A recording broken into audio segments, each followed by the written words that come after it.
She tries to hide, but Jenny's alright. Jenny ran, it was a shame, 'cause I think I loved her. Jenny ran, it wasn't a game, at least not for Jenny.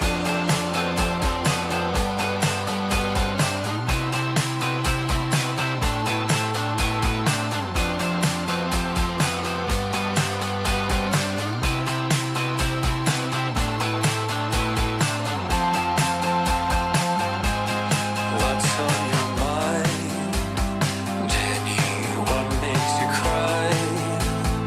Jenny, why are you so shy? Jenny's alright. Jenny ran, it was a shame, 'cause I think I loved her. Jenny ran, it wasn't a game, at least not for Jenny. At least not for Jenny. Jenny is alright.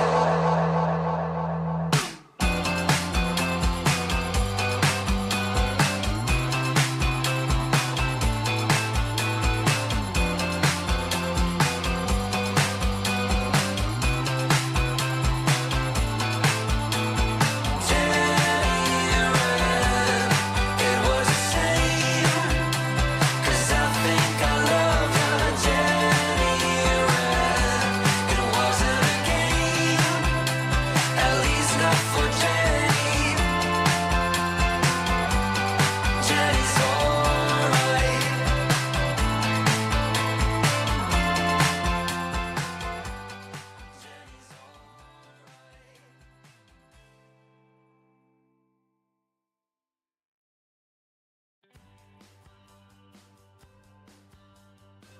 When everything feels cold, everyone is on their way back home. Well, hello there, everybody. How you doing? Hope you're having a fair to good to excellent, somewhere in the positive spectrum week so far. It is only Tuesday, though. I almost said it was only Monday, so at least we're a little bit ahead of that curve. I am Tragically HP, the guy who created Role-Playing Unlimited, but you probably knew that already. What I was gonna say, though, is I am just incredibly exhausted here. Have not been sleeping much at all for the past few nights, and finally got myself a few nights. Not even a few. I got myself 1 solid hour of good sleep this afternoon after work, when the most inept Amazon driver I've had the displeasure of dealing with brought a delivery to my house, and for any other delivery I've ever had, they just leave it right there at the door. They take the picture, you get the update through the app, they go on about their day. This one, however, decided to knock on the door because maybe I was going to come answer and grab the package. Like, I just don't know. I've never had that happen before. And my dog is just the biggest asshole in the world. Like, he will just bark up a ferocious storm at anyone and anything who is not me or my wife, including Amazon drivers who choose to knock on the door. So that was the end of my nice slumber there. I tried to get back to it, kind of tossed and turned for a little while, and here we are. We're gonna try to make something productive out of our time. So thanks for joining us here, friends. You're not watching this for me anyway, so I'm gonna stay here ensconced in the shadows. If it's all the same to you, today was a bright enough day here in lovely old Las Vegas. So I think I'll enjoy the shade. If you were with us last time, though, this is where we left off the flooded mines. These are the assets, and after looking at some of them over the last few minutes while the stream has been kicking off, some of them just don't look right. The scale is off on some of them, so I'm thinking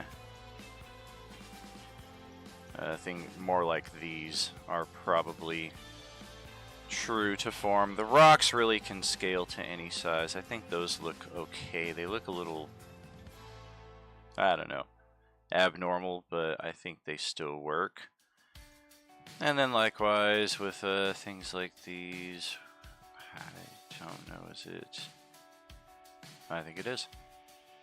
Yeah, some of these just finagling, trying to figure out what the actual dimensions are. A lot of these artists include the intended directions, or I'm sorry, dimensions in the asset, but some of them do not, which makes the process oh such a joy trying to figure out just what you're supposed to do. Yeah, I think that's okay. Yeah, some of these are just looking far too large for shovels and pickaxes. Unless it's a giant's mine. Yeah, this looks a lot better. Everything about the same scale. Scale is not my strong suit when it comes to building maps. And an old friend once, I would say made fun of me, but his style was more serious and berating. He would definitely pick on me about my scale, like when I would do my hand-drawn maps and the vehicles would just be way off scale compared to the rest of the map. He's like, dude, is this truck supposed to be the same size as the house right here? I'm like, come on, man, you know what I'm going for. Alrighty, so that should finish it for the flooded mine, and now here we are at the White Dragon Lair. See if we can knock a few more of these out today. So what's going on out there in Streamland? Talk to me. How's your day going? How's your week going so far?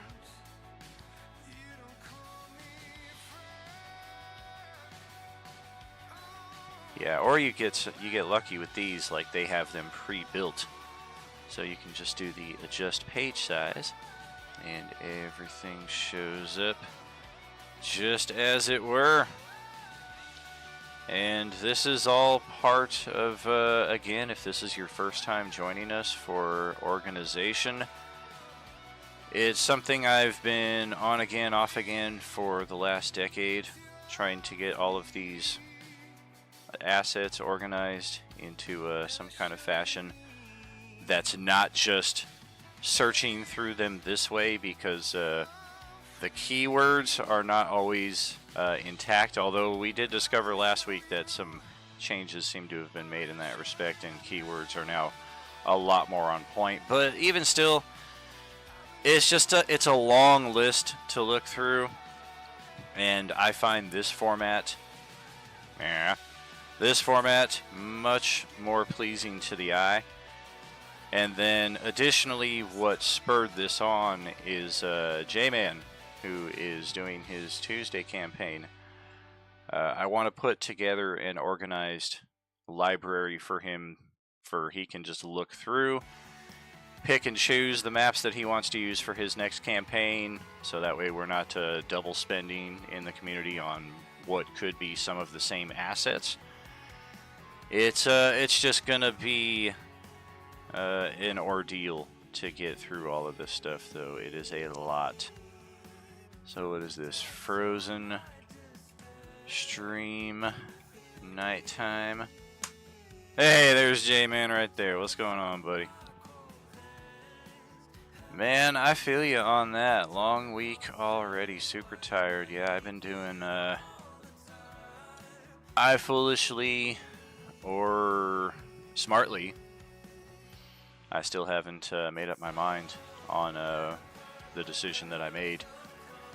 But I went back to 410s, So that will open up my schedule a little bit more one day of the week, but the other days of the week are going to be just insane. Yeah, we get Hotum. Nice. Frozen stream. And since J-Man's here, just something to have a look-see at what we've done so far. I do remember towns being something that you were interested in. And these were the first ones that I built for this, I want to say back in like 2017 when I first started realizing that the digital assets here on Roll20 were getting out of hand. So I started assembling all of these, and this is Rivertown, which is just ginormous. None of these are dynamically lit, though. That's the hurdle with these. Like, the maps are already assembled in a, in this case, really the intended format, because the connection of the river, of course, tells you how to piece all of these sections together. But as you'll see on some of the other maps coming up ahead, I had to kind of use my best judgment in assembling these things. And then as I showed off to previous streams, probably in the first one, these little pop-outs here on the bottom are the second levels. So that creates a whole other map section, but also an additional hurdle. Like, ideally for these, I would just build them on an entirely different map, because you can't just superimpose them on top of level 1, because the dynamic lighting... Hello. There we go. Yeah, I was having problems moving these around last time. That is sad. There should be like no issue whatsoever. There we go. But yeah, the dynamic lighting between the levels does not match up. Like, if it lined up here, it matches up perfectly, but once you set it up right there, you can see how the lighting would just be all kinds of effed up. And did I? I guess I moved the other piece there in my attempts to show this off there. There we go.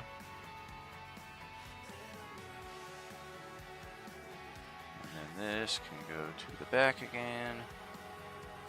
Beautiful. So yeah, that's all connected right there. Rivertown is good to go. Just needs dynamic lighting, if that's even something we want to do. There's a small hamlet, which is likewise just all kinds of massive.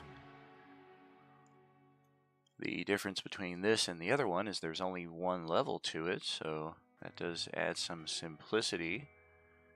But this is me using all of the assets from the Hamlet package in one. You can see once I click on them, like, this is just one map piece. And oh, how about that?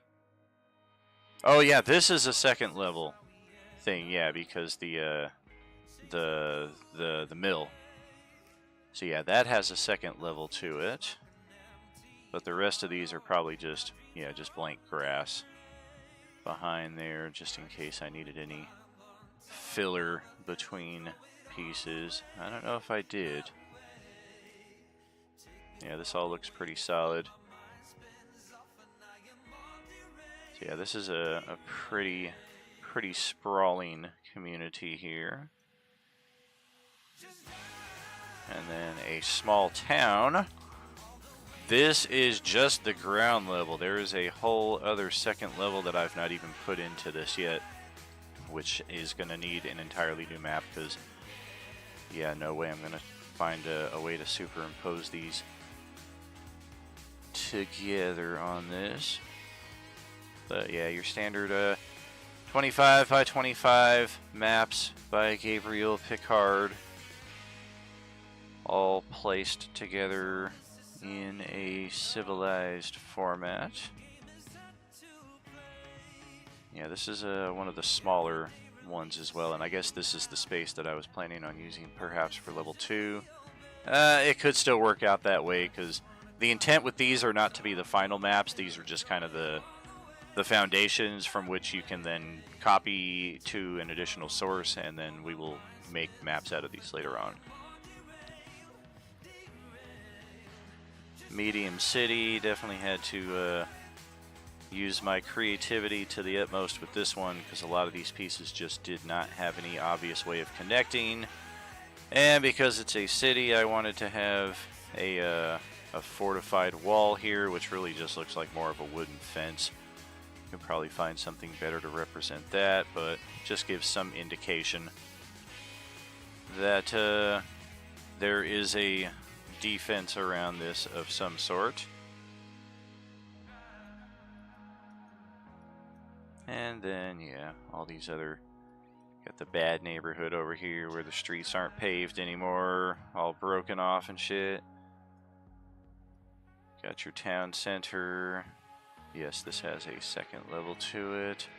Did I do that with all these? Yep, I put the second level behind the first level on these. Give you an idea there. Of course, these are all modular to an extent, so they can be swapped out and what have you with whatever. But yes, we are back here to the White Dragon layer, which is, yes, Frozen Stream. Frozen Stream. Oh yeah, they doubled up on these. Yeah, when they have grid and no grid, I'm not gonna bother with both of those. So I guess the first one here I did is no grid, but then Roll20 by default gives you a grid, so it's kind of like, alright, whatever. And then Frozen Stream, and then we have the Ice Chamber Frozen Party Night.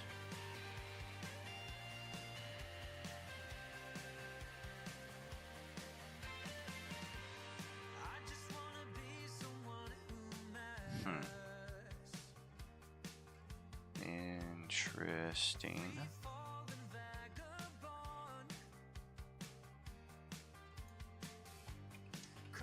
I'm just gonna name it Ice Chamber Night. And then this one, Frozen Party. Maybe it'll give you a better look here in daytime. Like, are there frozen characters in here somewhere? It says Frozen Party. So I was just initially drawn. Oh yeah, here we go. Yeah, here's some Frozen characters. Interesting. Okay.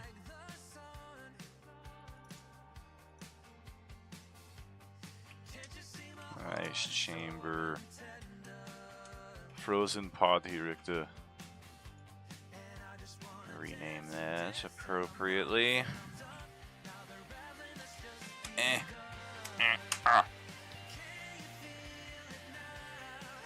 Okay.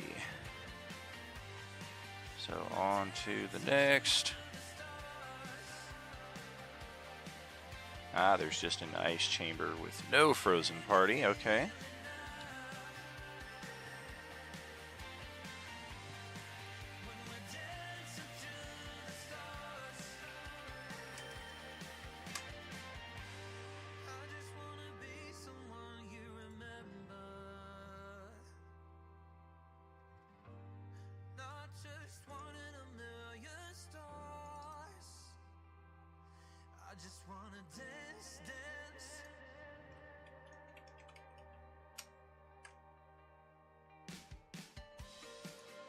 Yeah, when you get maps like these, this will be a much more expeditious process, getting all of these copied over. Okay, so the Frozen Stream Blizzard.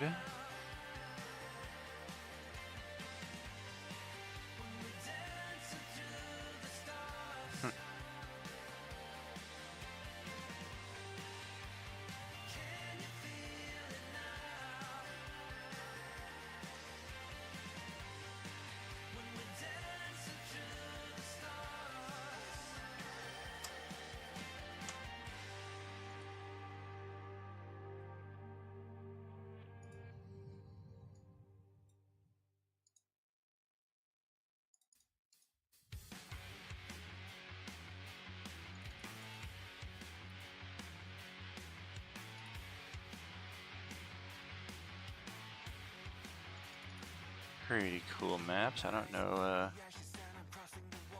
who the artiste is on this one, or if it's one that I even purchased. As I keep going back to, this could be one that was a free as part of your pro subscription kind of deal.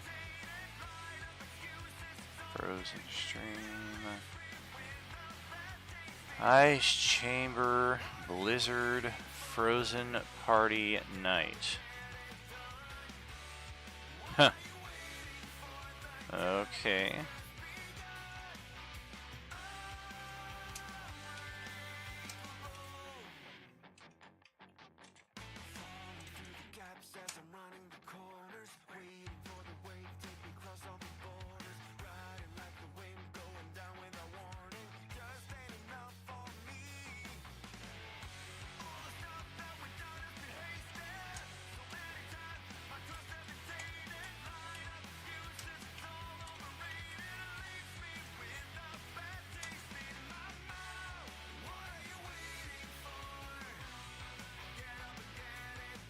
We got ice chambers, and then we'll still take it one at a time.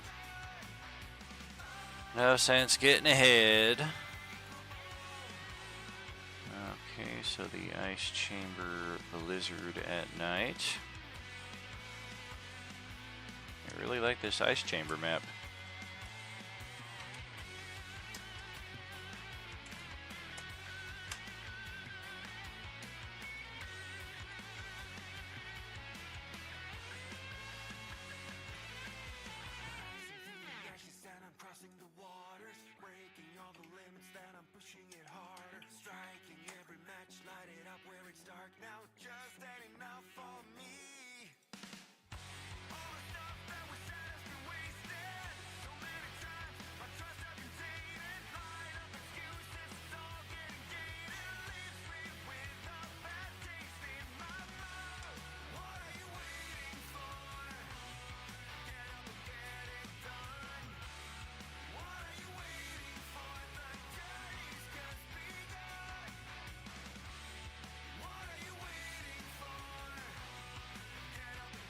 I guess they don't have the frozen. Oh yeah, there is there. There's a night one right there. Okay. Ice chamber, clean.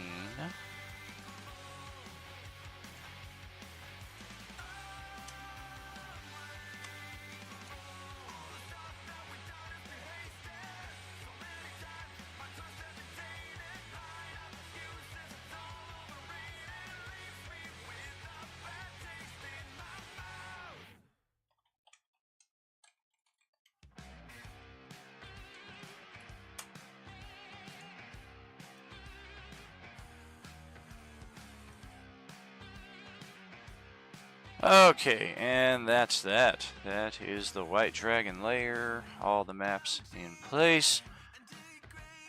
And now we move up to Weeping Willow Dive. I think it was this one right here, yes. I think we will leave these to rest, but this one right here, I don't know how good of a look you can get at it. Not a good, very good look, I would say. I don't know that it's going to translate either. No, I don't think it is. Oh, it will. Cool. They updated that. But yes, this was the very first maze that I ever put a party through on Roll20. And not really that big of a maze, all things considered. At least half of it is a pretty straightforward area up here, although I think this is not to scale, I don't think. What are the dimensions here? 29 by 29. Maybe it was 33 by 33 or something like that, but yeah, you can see that the grid doesn't line up very, very well with the map here. Like somebody could be standing in this square right here and kind of like be spilling over into this area. But yes, this was the first maze I ever put a party through, and they did not like it. So overall, I think these maps are likely to be unused in our inventory going forward. So that will be our first skippable. Yes, and now we have Dragonlance tokens. Okay.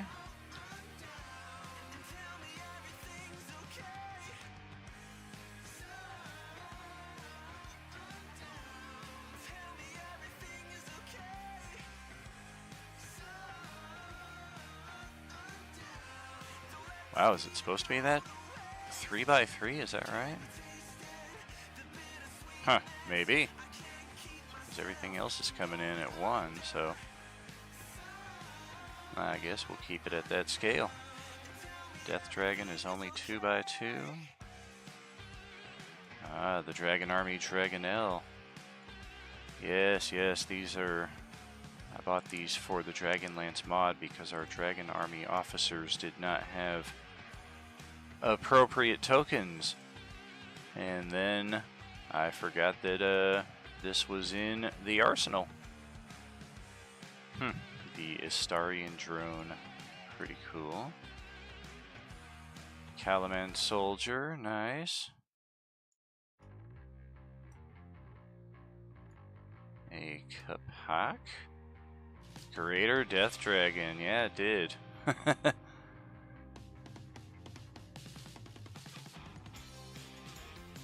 Kender Skirmisher. Oh yeah, there's Lord Soth. A Sivak. Whoa! Big boy. Skeletor Knight. Wasteland Dragonelle.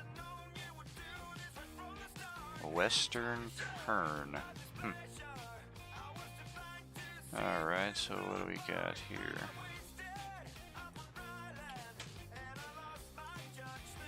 It says 2, 4, 6, 8, 10, 12, 14, 16, 18. 18 by 8.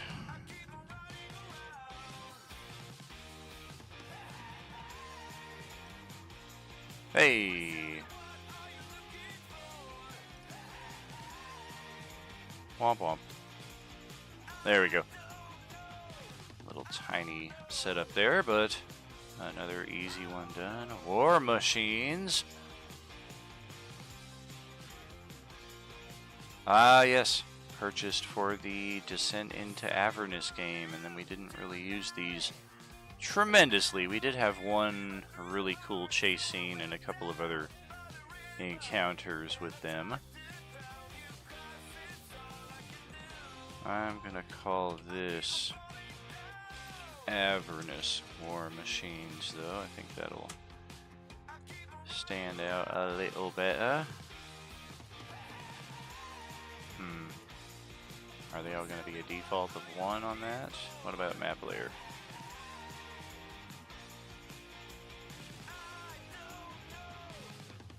That's kind of cool.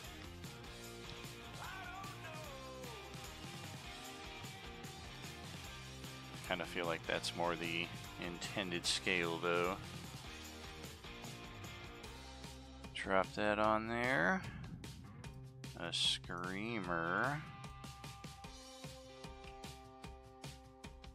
What the fuck is that? I don't remember that. Infernal Marauder. Oh wow.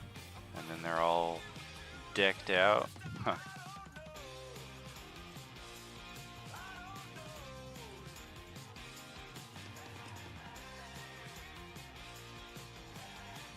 That sounds about right.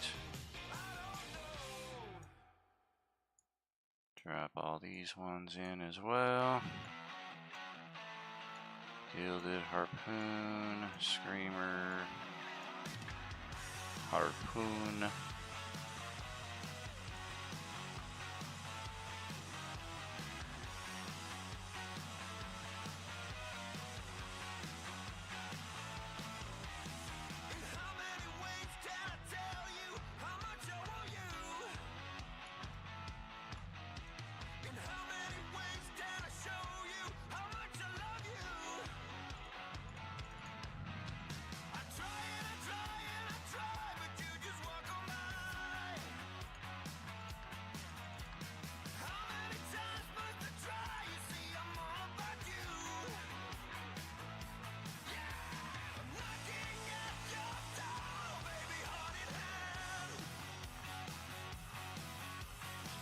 lot of war machines.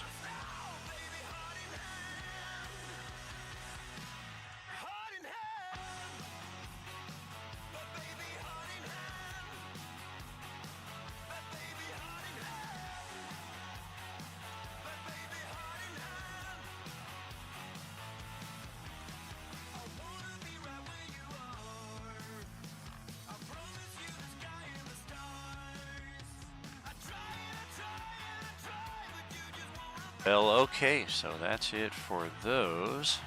Spike armor. I wonder...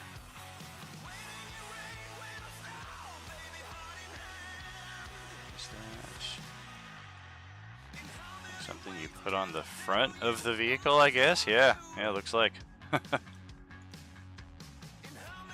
A Styx thrower. Oh boy.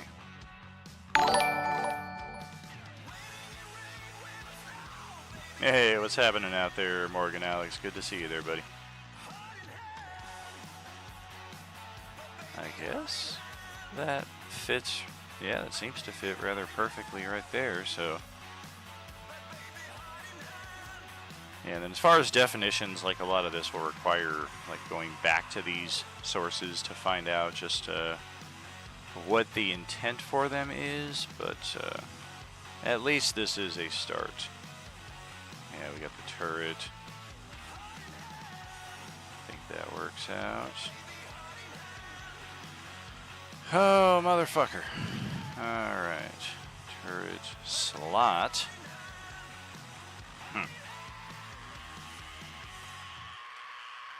Oh, goodness. No.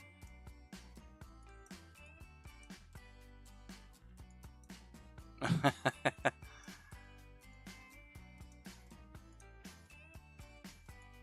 is that not? Man, that looks way too fucking big.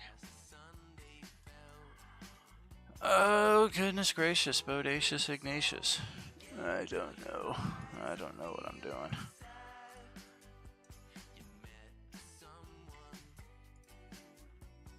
I don't know. We'll just leave that as it is. Doesn't seem incredibly important at the time.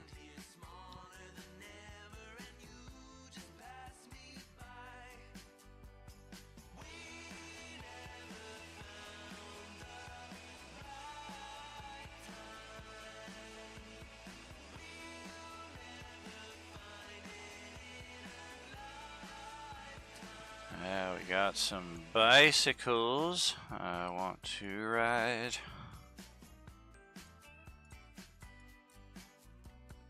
Hellbike 1, 2, and 3.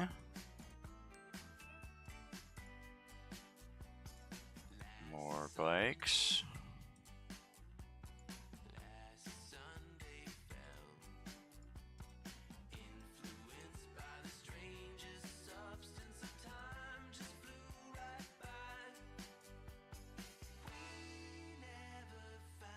Well, shit. Okay, so Bile, Flame, Styx, Screamer Bile. Okay. Lost track there for a moment. Recycler Bulldog. What is that?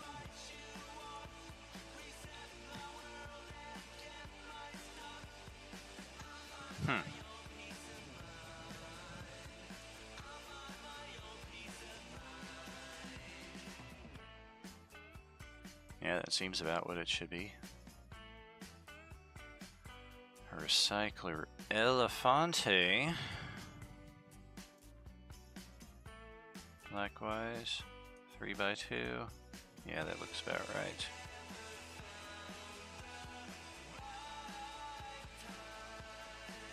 A little too wide for a 1x2, I think. They look like they should be bigger than the bikes. Recycler Elephant, Recycler Elephant, okay.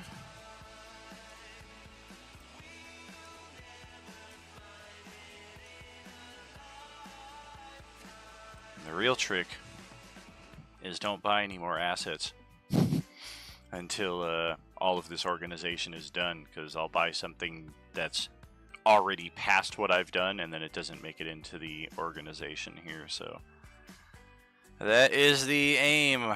Avoid any purchases. Alright, Recycler Spine.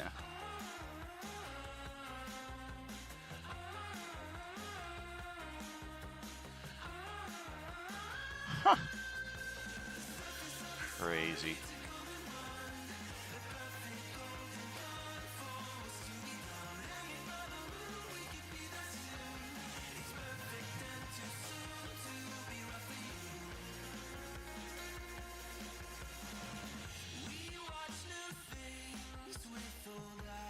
Hunter Bloodseeker.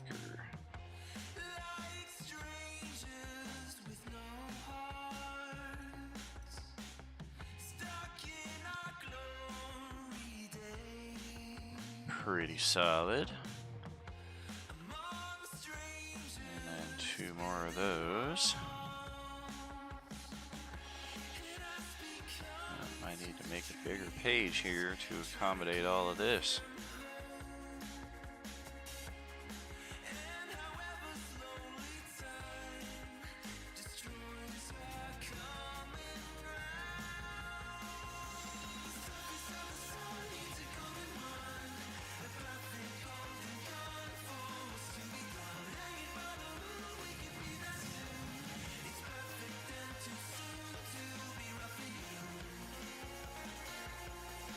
Yeah, pretty much everything we're listening to here is OTE. I don't know if that's how the band intends to pronounce it, or if it's supposed to be like OT or OTE or what have you, but solid music choices from them. I've become a pretty big fan. Alright. Just scoot all these in a little bit more. No sense having wasted space. Oh, wait a minute. Is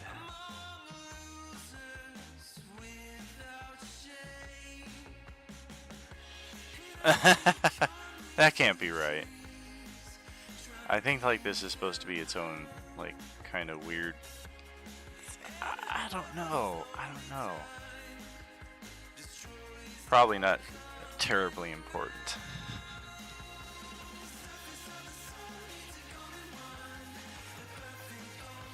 Bring all of you up a little bit.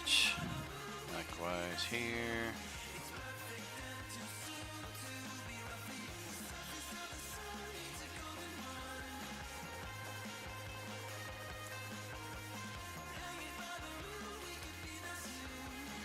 Alright, now, where the heck was I? The Bloodseeker Screamer. Yeah, this is where we are. The Hunter Spike Thrower.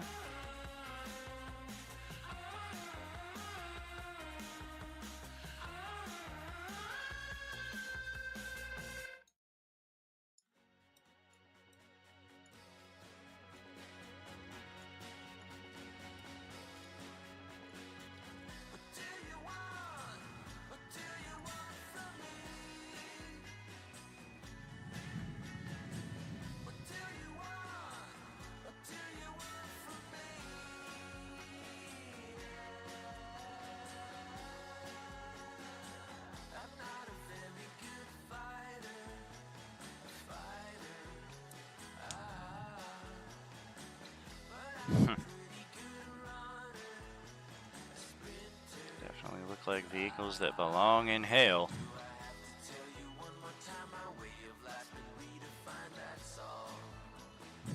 This one looks like it almost could be like that. Just a simple 3x3. I think it looks better that way.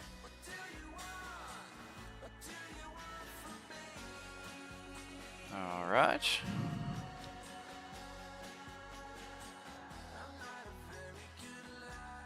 Skull Hunters, you say?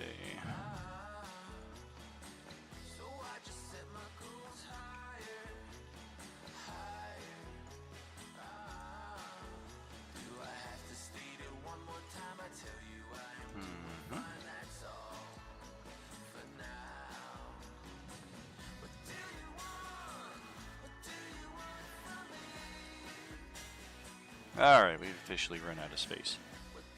Let's bump this up to 40/40.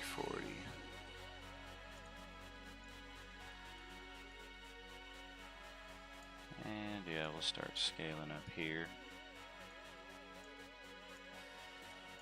Okay.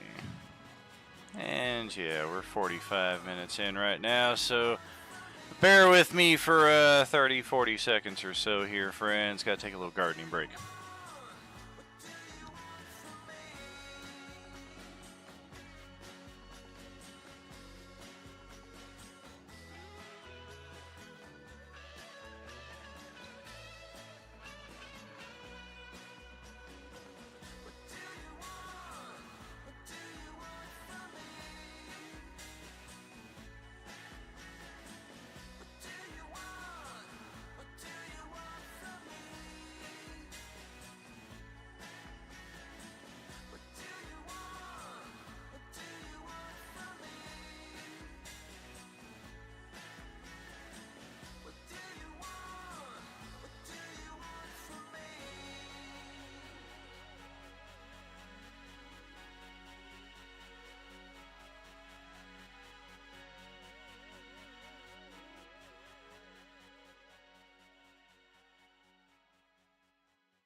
Okay, we'll be back.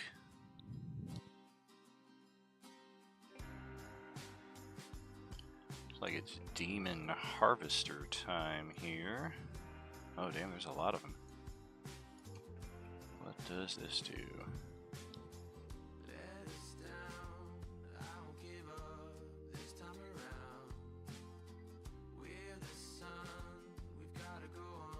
Alrighty.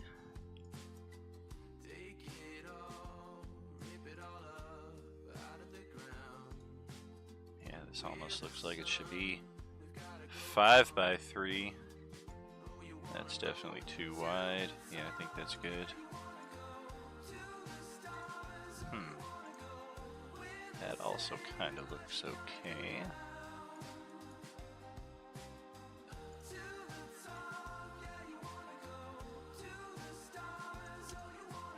Although that looks best.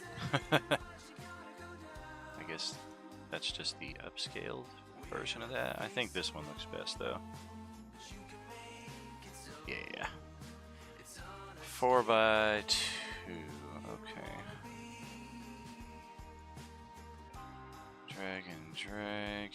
Dragon. Elephant. Triceratops. Emporium. Alright, we're nearing the end of this one.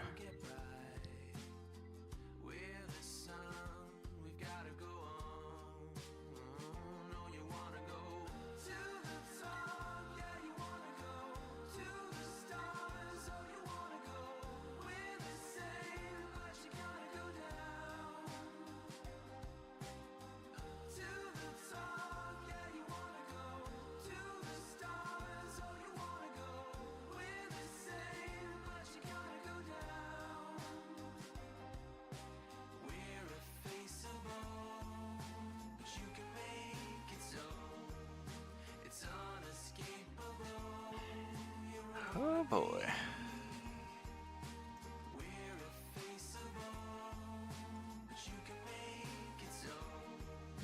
That one looks a little oddly shaped there. Okay, for the Emporium. Weird. Huh.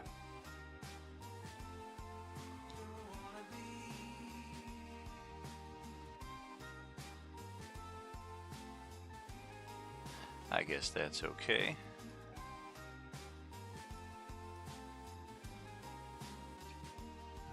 Alright. Demon Harvester. 4 more of them. Get them out first.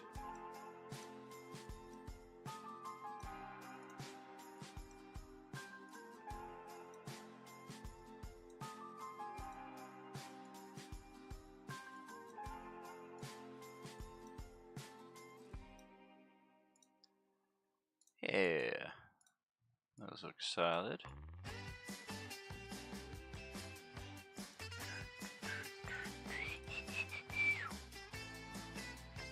All right, and for the final touches, flamethrowers, grappling claws, harpoons. Okay.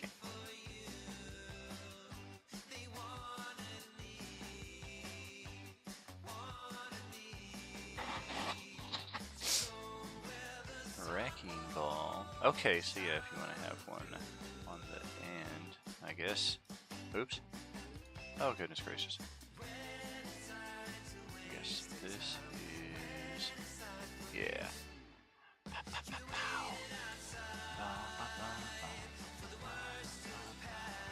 Yeah. These all seem like additions for the above vehicles. Harpoons, yep. That's... kind of feel like this one is probably just meant to be like that. And maybe this one too. Grappling claw. Okay, yeah, that's this right here, so that matches up. Beautiful! And there are our Averni war machines. Looks like we got a lot of excess space here. 10, 12, 14, 16. We'll call it 14 just so we don't short ourselves. That means 26. Voila! Perfect. Alright. Up next then. Wallaby class trader, starship deck plans. Ah yes, I initially planned to use this for, or no, this was the Dragon Lotus. Yeah, this was the original Dragon Lotus. All right. I think we're gonna want a whole folder for that. Wallaby class trader. AKA the Dragon Lotus.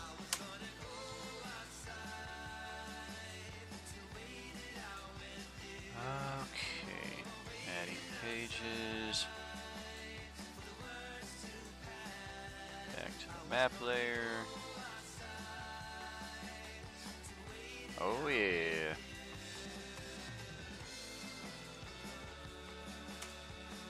Love the simple description.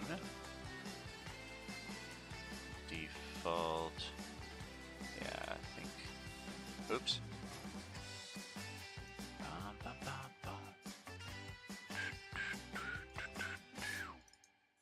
32.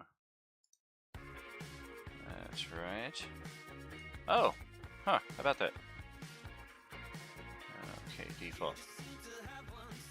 Never did the fit to page before, so I didn't know what that did. Interesting. Okay. Default. This is default, no cargo.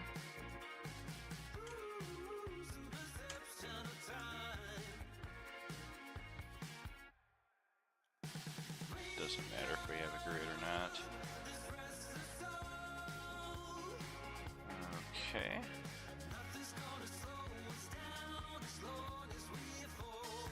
Emergency.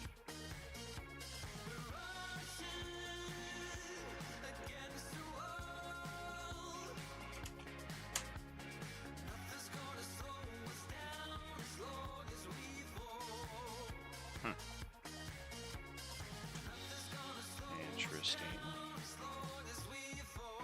Don't know why. I guess in case if you want to like fully customize your own setup there.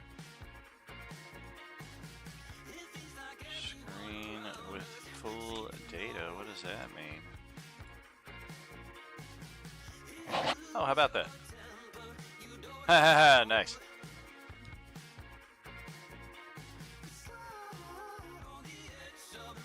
complete with maintenance hatch. Screen layout, ventilation.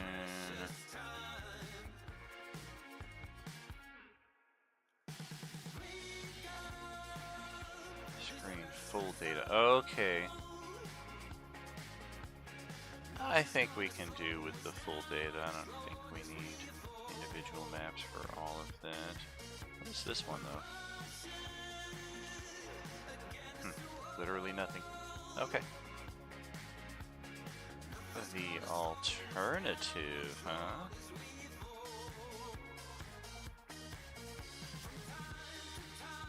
Yeah, alternative backdrops.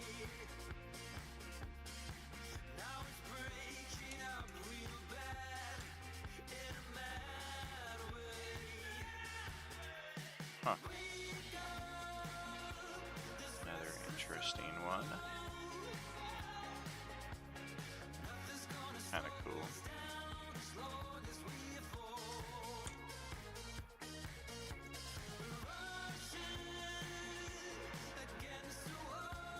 Oh, sure. Yeah, those are duplicates. Don't need those then. Well, that's it then. That's Wallaby.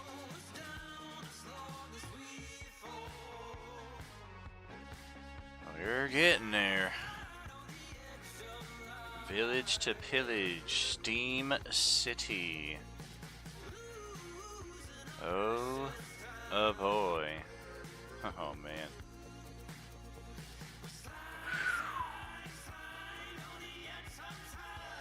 Section 5, Section 1. Oh wow. This looks complicated.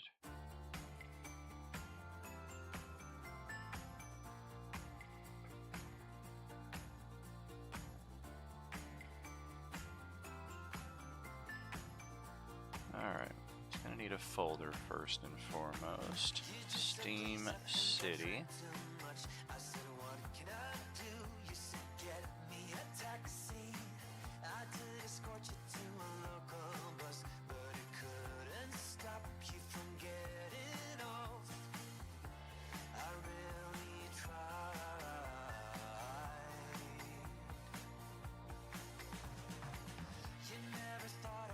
Block 2.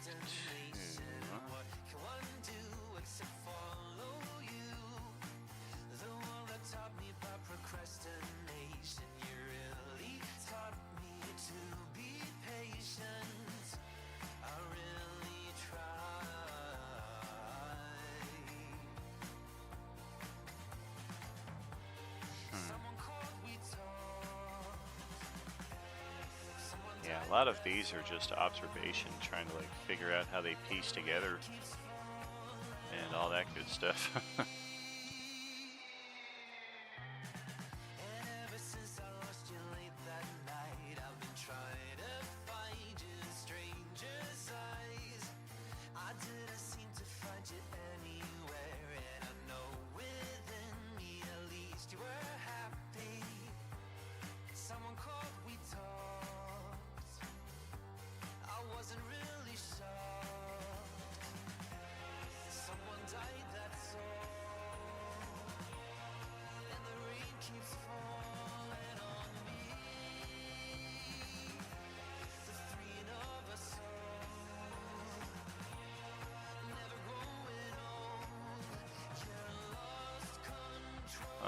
Okay. So let's try 80-80. Oops, that's not gonna work.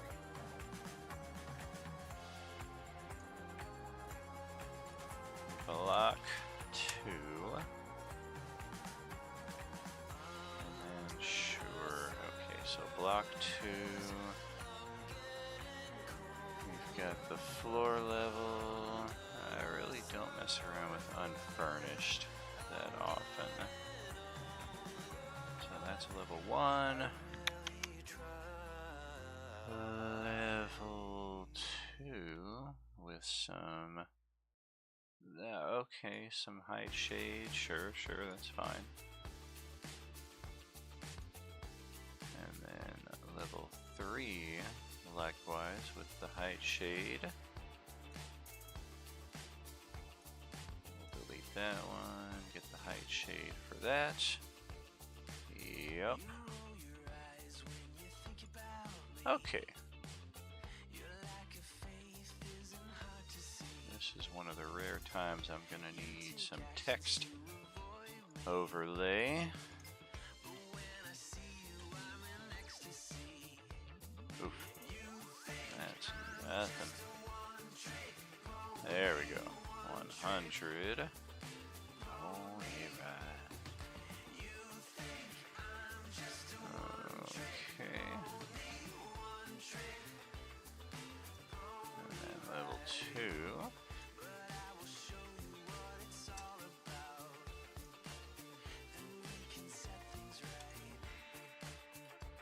Level 3.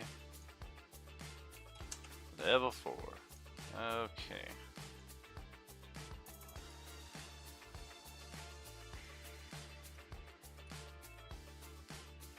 Now the bigger question is, do these blocks connect, or are they just meant to be individual neighborhoods? Because if it's the latter, that makes this a lot easier.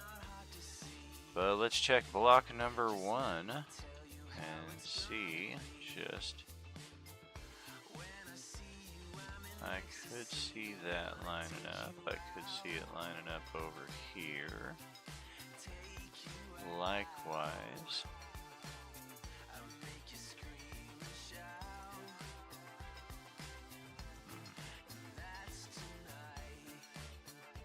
Block 1, floor number 2.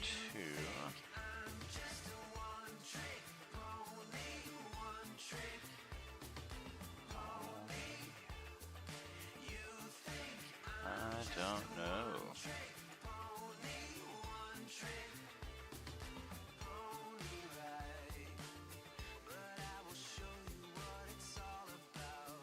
Block 3. Height shade. Keep it consistent. Block 1. Roof. Height shaded. Okay. So here's how. Okay, so that doesn't really line up. That.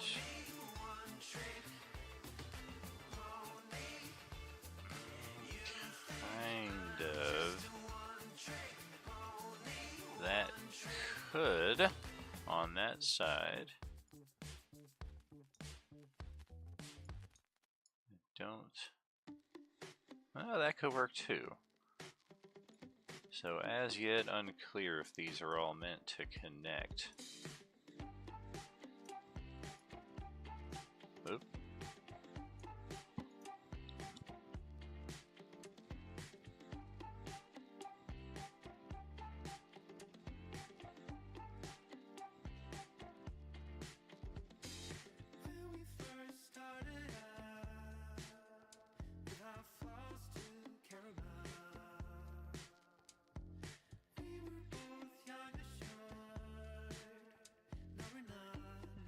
I think the only way we'll be able to tell though is if we get them all on the same page at once. So let's try 120. Yes, yes, yes, I know. Might not load if you make the maps too big. Empty blocks. Sure. Yeah, these are very handy if you want to get super detailed for each building. You can have like your own detachable rooftops, and then instead of using the dynamic lighting when the players go in there, you just remove the roof. Works very well in situations like this where you're doing like city navigation. Just need a little extra touch.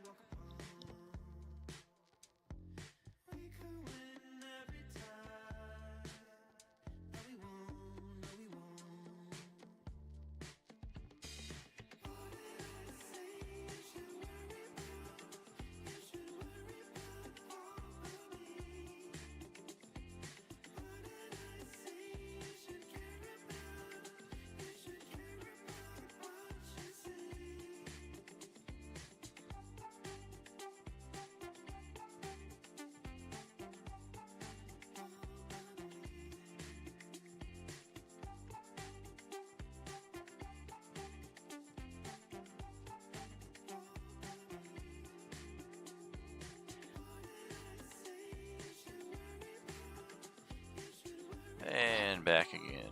Just having some allergy issues here, pretty much year round. Doesn't really matter when the allergies are heavy or light. Ooh. Okay. Block 3, floor number 1. Block 3, floor number 2, 3, and 4. It's really the rooftops, I think, where we'll get the best idea how, if at all, these match up. And just so I don't lose track here,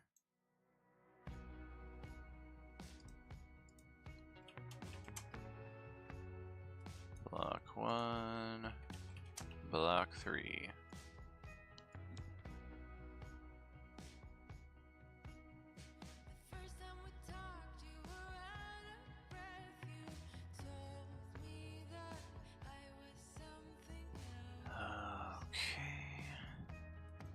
And now that I'm getting this kind of format, I think level 1, level 2, level 3, level 4.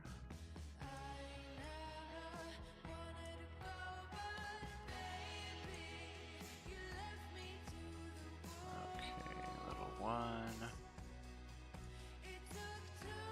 Yeah, this will look a lot better lined up side by side like this, I do believe. But then block 1 should be over here.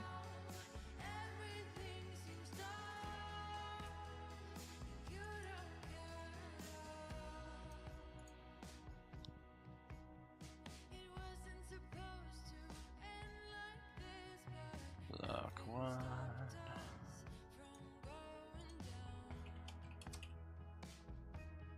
And 2. Yeah, here we go.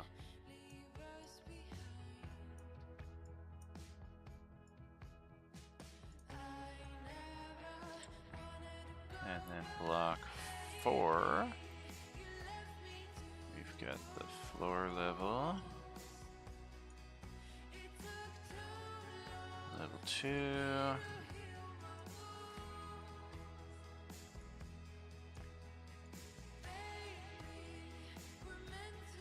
And 4.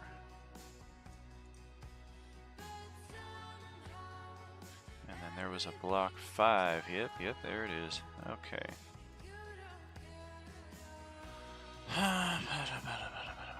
Block 5, floor number 1.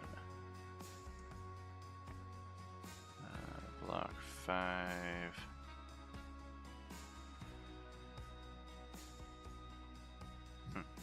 Okay, the roof level.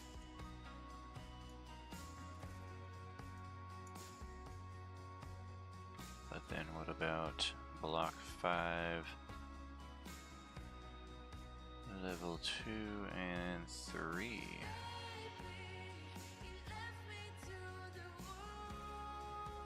Uh-oh. Are we missing? Maybe it just didn't have. Maybe it's just a simple 2-level area. Yeah, this looks pretty basic over here. Yep, a rooftop over that. A rooftop over that. A rooftop over this. Yep, level 5 is only 2 levels. Okay, cool. So now let's play around with these rooftops and see how they might line up. Alright.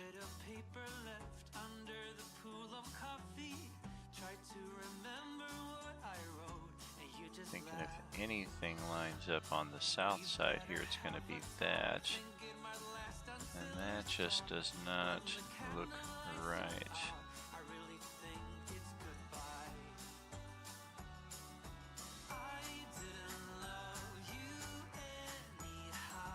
Yeah, I think these are all individual. Looking at them, I can see how some of them might line up with each other, but I don't think they're intended to.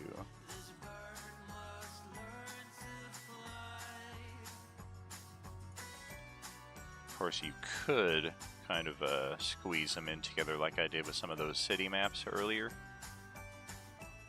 But overall, I don't think they need to be rooftops. I'm not going to fuck around with empty blocks. I mean, that red dot in the middle. Manhole cover? I think so.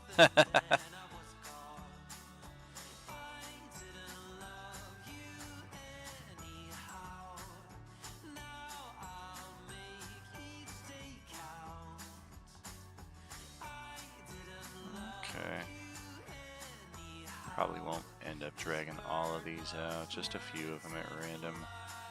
Empty city blocks, I don't imagine are gonna have a whole lot of purpose for our adventures. So, yeah, we'll just drag a few out, make sure I'm not duplicating those. Okay. Yep.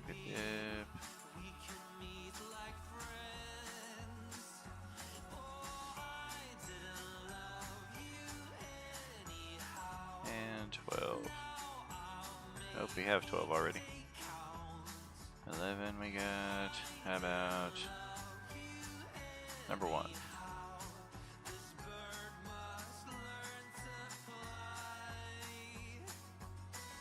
Wonderful. Okay. So that's our Steam City right there. Gonna need block 4, block 5.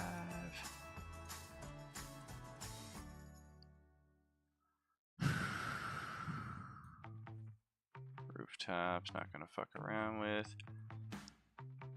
Railing, pipes, boilers. I suppose some of these we can just kind of fling around. Interior railings, I don't see those ever really being used that much, especially if you're Imperial.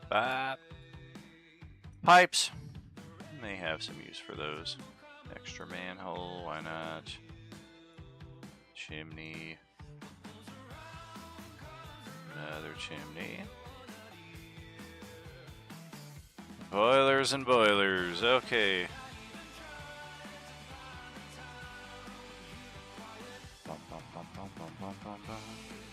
We got that, okay. Steam City.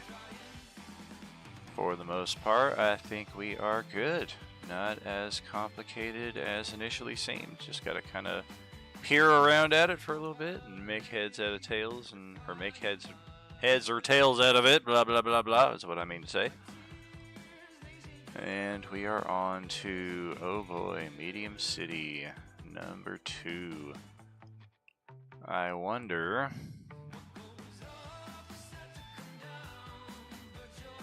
how much of any of this I have used.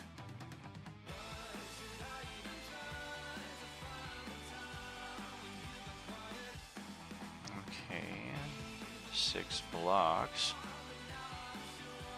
Overviews. Nice.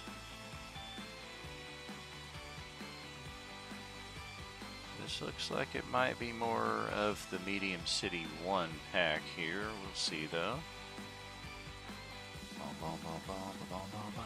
Yep, Crossroads. Definitely used all of these to some extent. City block number 1. Is that?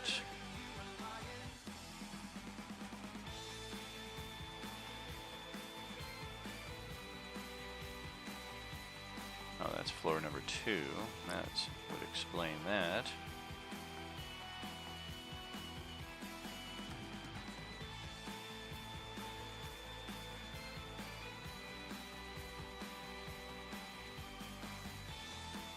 Okay, so the warehouses district. That would seem to be this right here. Yep. so that's block 1. 2, 3, 4, 5, 6, and 7. Did they give us 7 blocks with this one?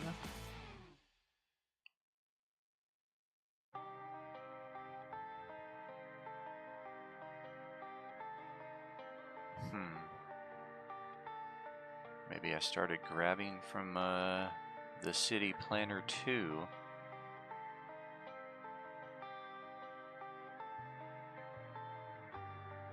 These are all kind of cool if you really need to tinker around with the pieces and add windows, remove windows, etc.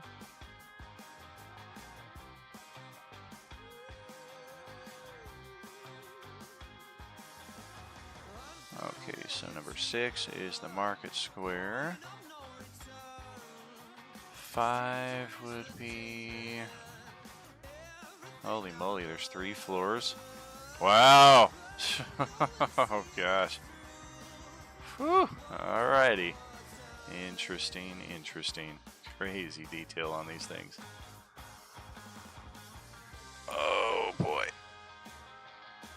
Oh, jeez.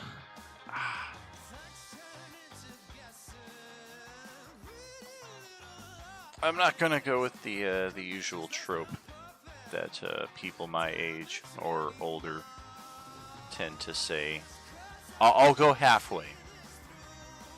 Getting old. That's all I'll say.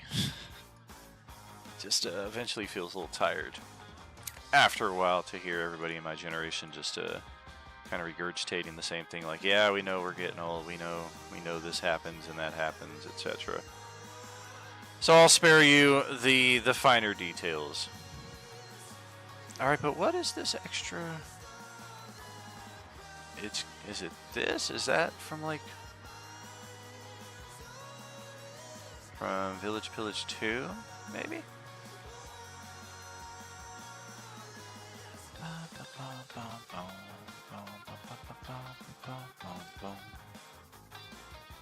Well, that all looks good. Wow, that looks very, very busy. Floor number 4, likewise. Yeah, block 5.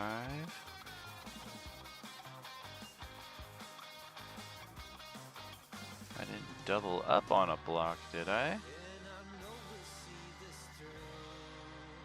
No, these all seem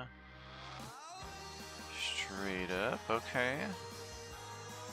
Floor number 6. I'm sorry, block number 6.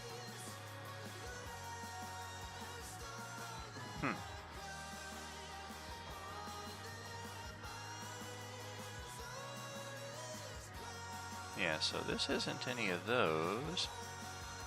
If anything, City Planner 2 has not even one of those normal gridded streets like we're seeing here, so that begs further question. What's up here?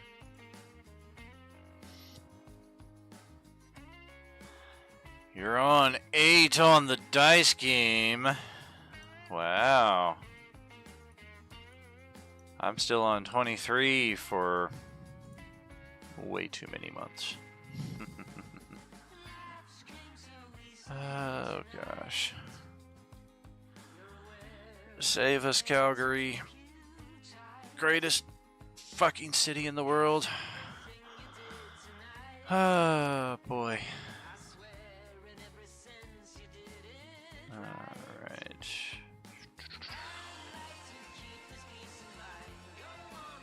Alright, well, we're gonna have to start labeling these because it's the only thing that's gonna make sense to me. Alright, so that's block 1 over there, right?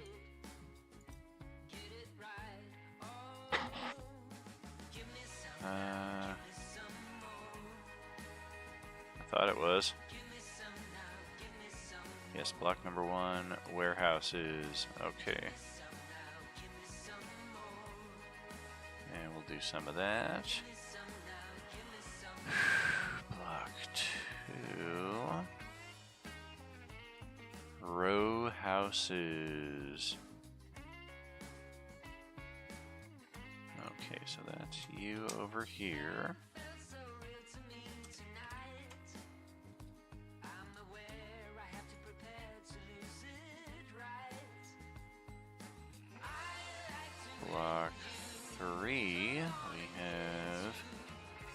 Yep, Guildhall and Inn. Oops.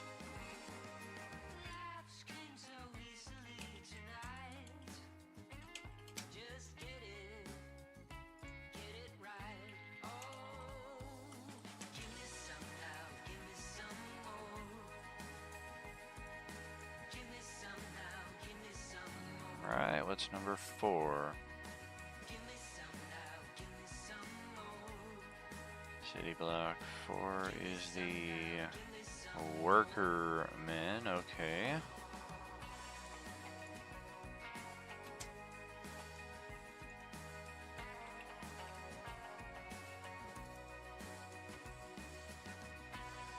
Block 5.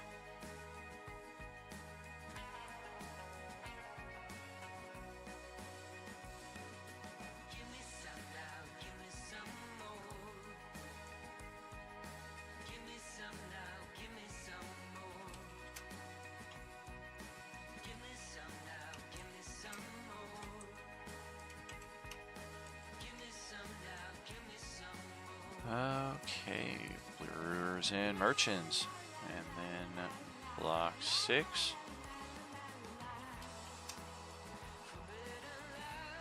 Market, more like. Make it? Okay. Market. Third time's charm. So, what are you? Who are you? Where did you come from?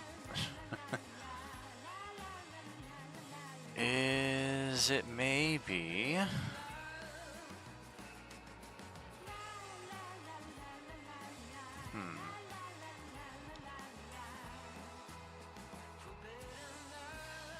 I wonder why I skipped past small town and went right to the city. Because, yeah, I could see this coming. That's exactly what it is. Inn and Merchants.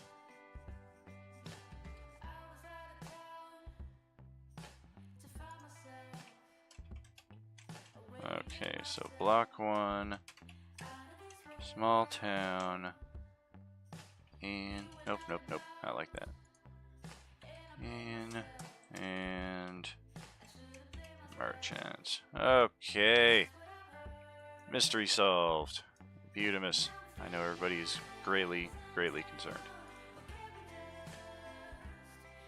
So then what does that mean for small town here? 1, 2, 3, 4, 5, 6. Are there 7 districts and I only used 6? No!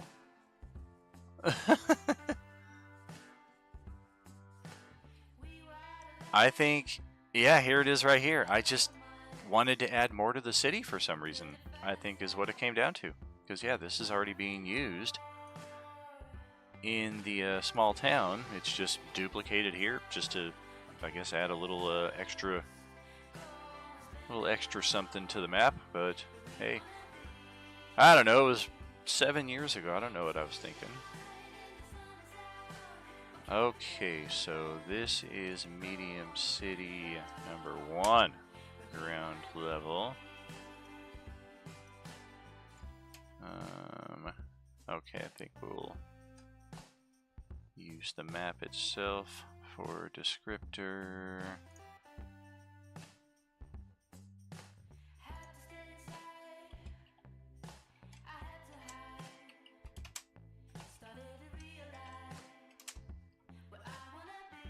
Additional levels hidden behind. And I think we'll make that about as big as we can make it, just so it doesn't get missed. Wonderful. Alright, so that's Medium City 1.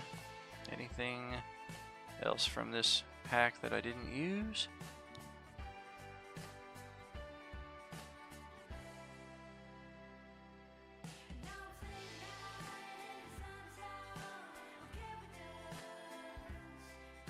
Some stools, gates, beds, a chair.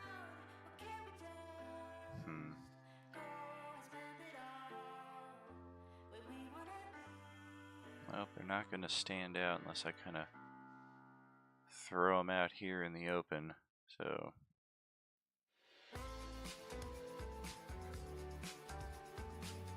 yeah, we'll have some old doors, bed, iron gate, little stone wall, a stool, and a table. Wonderful. Oh shit, that's all from the small town. No! Okay, so small town, let's snag all of that up. Copy, delete, and we'll send you over to your proper place. Right here. There we go, perfect little empty building for all these assets.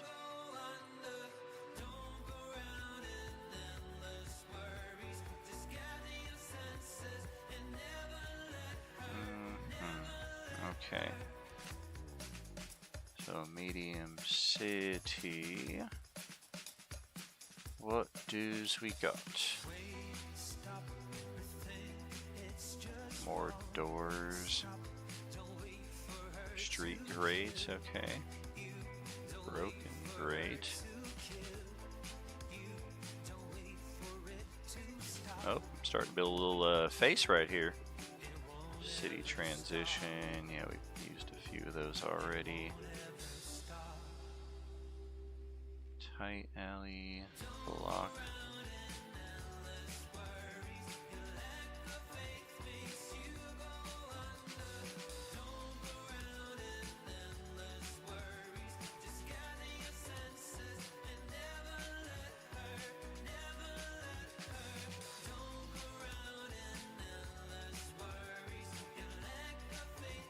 There we go.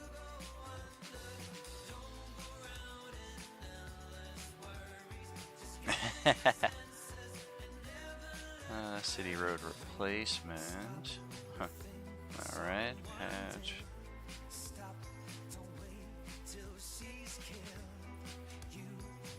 Yeah, I can always use some more walls and what have you.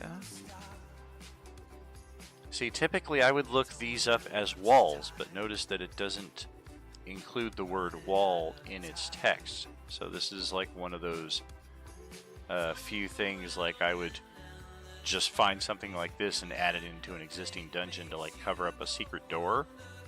And I would quickly type in wall and be unable to find something like this. Okay, so that is that. I think we'll throw in, yeah, some of these excess as well. You want to add windows, remove doors, remove windows.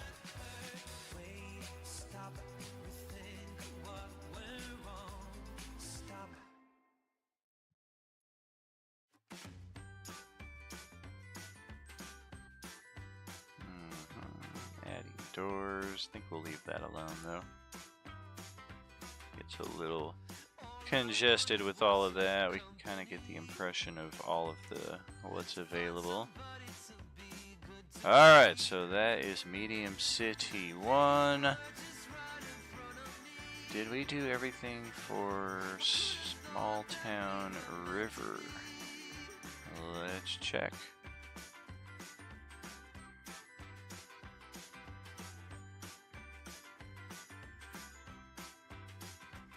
There are a lot of blocks here.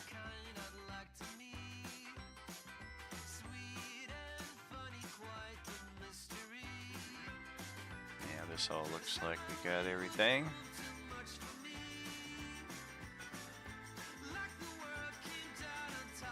Yep. Looks good. Alright. So, Medium City would seem to be up next here. And I'm thinking... yeah, I'm gonna do this like I did Steam City. I'm not gonna build a whole sprawling settlement. I'm just gonna put the assets together for Expedition here. Oh,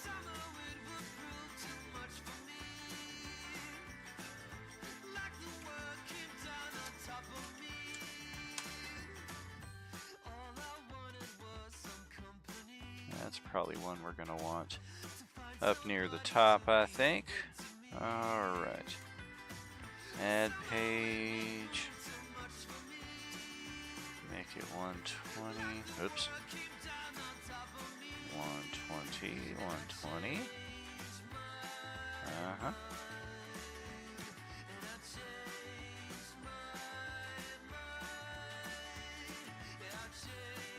Okay. So block number 1.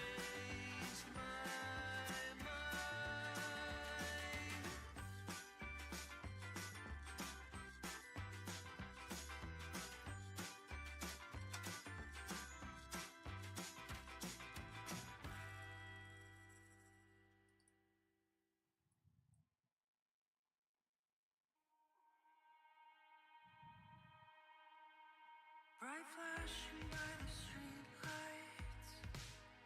Keep waiting till you've arrived. Let it unfold. Let it unfold. Give me a reason to feel right. Just 3 levels. Okay. I keep waiting for Makes my job a little easier. Block 2. Floor 1. Floor 2. Wait a minute. Oh, that is right. Okay. Floor 1 furnished right there. Floor 2. Floor 3. I don't know that I've used any of these before. I might have just picked them up to flesh out our library at some point in time.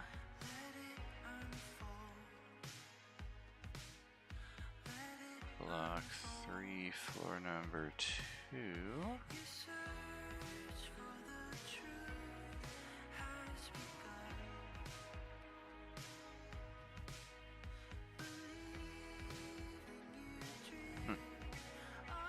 And block 3 just has rooftops after that. Okay.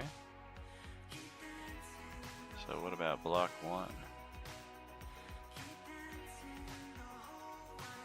Oh, sure. Rooftops. Alright. Block 2 with the roof. Furnishments included. I guess the furnishments would be the bushes and the chimneys. And then yeah, block 3 does not have as much.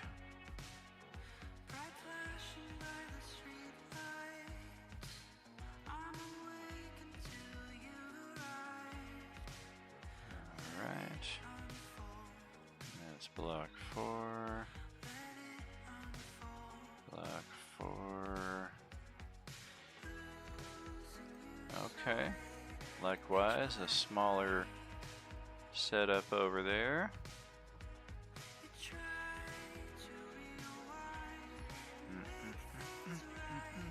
One, two, 3, and 4.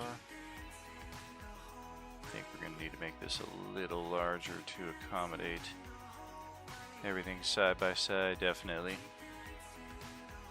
Block 2 for the 5th block. And likewise, rooftops.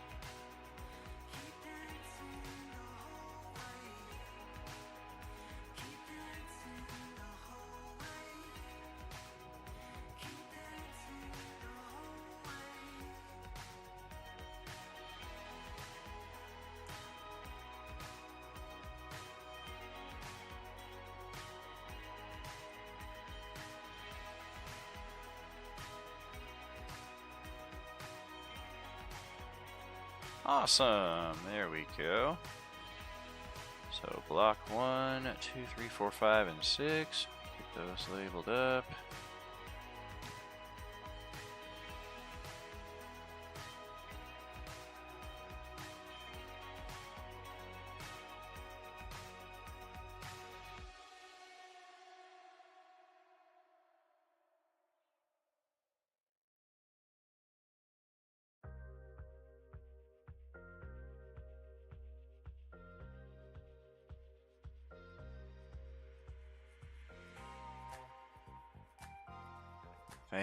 Fantastic. Gotta love the organization. And we got an empty block. Room to put that down. Can't access it though. There we go. That should be a map layer. Oh shit, did I do all these on the token layer? Damn, I guess I did. Alright. Glad they... I hope they did. I think they appeared at the right scale.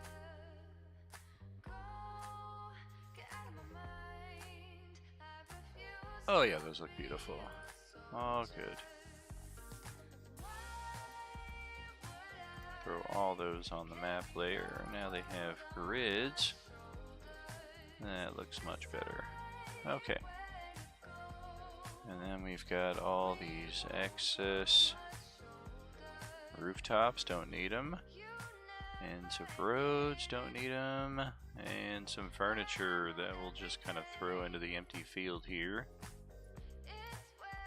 A table, a slightly nicer bed. A door, which is labeled as furniture. So yeah, here's part of what we run into. Another chair labeled as just furniture.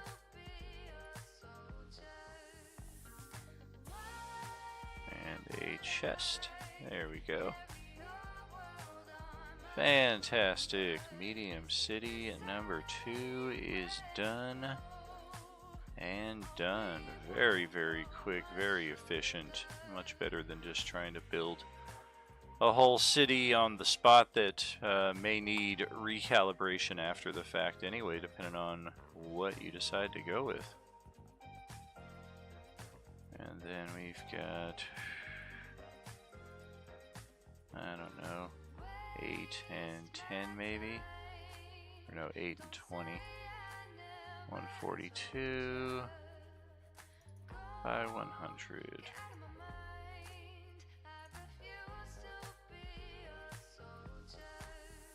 Can even make that a little shorter, down to like 94 probably. Perfect. Yeah, I think that works out well.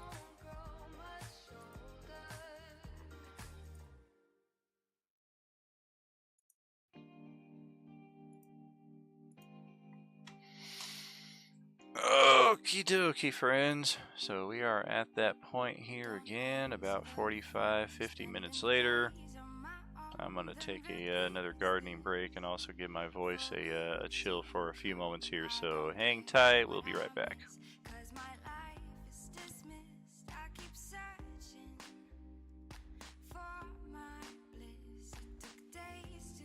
Finally start writing songs, but now it's begun.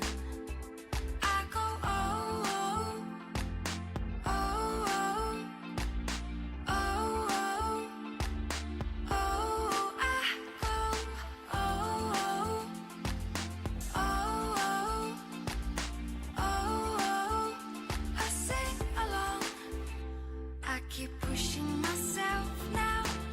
For a new sound more than ever before. Keeps repeating my phrases to see if it changes rules I've gone before. Like I couldn't get over, couldn't get over, couldn't get over you. Couldn't get over, couldn't get over, couldn't get over you.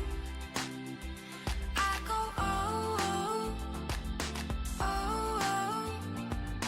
oh oh oh. I go oh oh oh oh. I sing along, but the look in your eyes when you told me goodbye is the one thing on my mind. It took days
Hey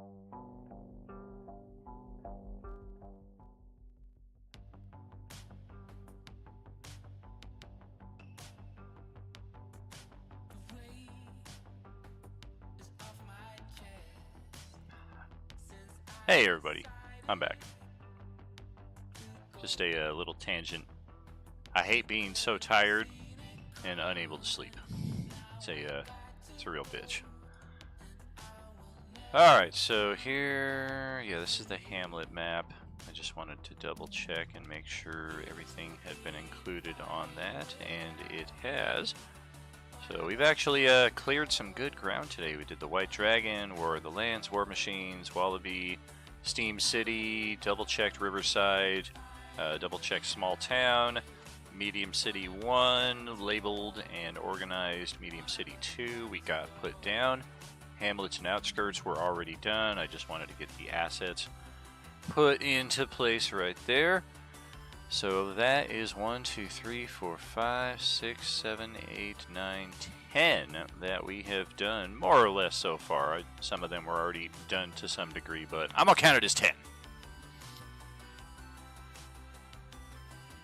And that brings us to Murder Mansion, which I think is going to send us... Gothic Mansion also. Well, it was either Gothic Mansion or Murder Mansion. It was one of the two, but I have already put this map together on a different Roll20 page. So that's where we're going to start, is trying to find that old game and hopefully getting that map set up for us, ideally with the dynamic lighting intact, although I am not optimistic. I feel like this map was probably used in like 2018, which, goodness gracious, to my childhood brain still sounds like the future, but it's sad to say that it's 6 years ago now. Crazy!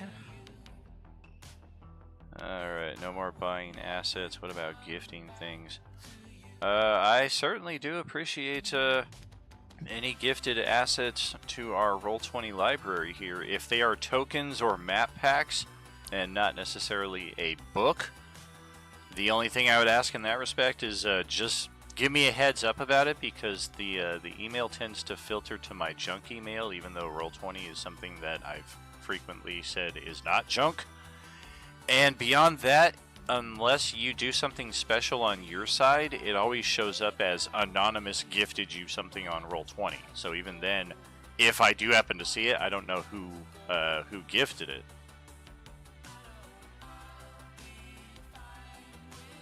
Oh baby, look at our pretty little end game. That was a fun one. All these old games here. Yep, our Vecna. Still need to... Oh boy. Excuse me. Has an update. Okay. Grenades! It is patching. The game has been successfully updated. Beautiful. Hopefully that didn't... Oh, it did. It put it all the way to the top. That's what I didn't want to happen. Oh well. Looks like we got a handful of you there over in the Coalescence character test page. I don't know how well that is working for y'all. But where is that game? It's gonna be an old one. A very old one.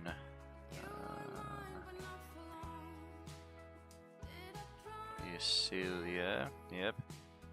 This is when Icilia was going to be run using the Final Fantasy 3rd edition system, I do believe. Star Wars What If, yep, that's one that we ran on one of our earlier streams back in 21 maybe. I think it was a 4-part mini adventure, and then Project Lazarus was intended to be the sequel to that, but getting our steady group together proved to be a little too difficult. And Project Lazarus was eventually folded into the Coalescence. So even if it's not obvious what the Project Lazarus is, that is all part of our story. Likewise, Summer of Orange, this is a game that I started to put together and couldn't really get the players, couldn't get the schedule for, so likewise, it got folded into the Coalescence. Pinnacle. I don't think it's in Pinnacle. Very tempted to open that one up anyway, but not gonna. Oh, look at Ben, the only person in the Marvel Multiverse game with me right here. Miss you, buddy. Miss you, buddy. Gone way too soon. Star Wars Episode 9, Episode 10, Baldur's Gate, Endemir Prosperity. This could be it.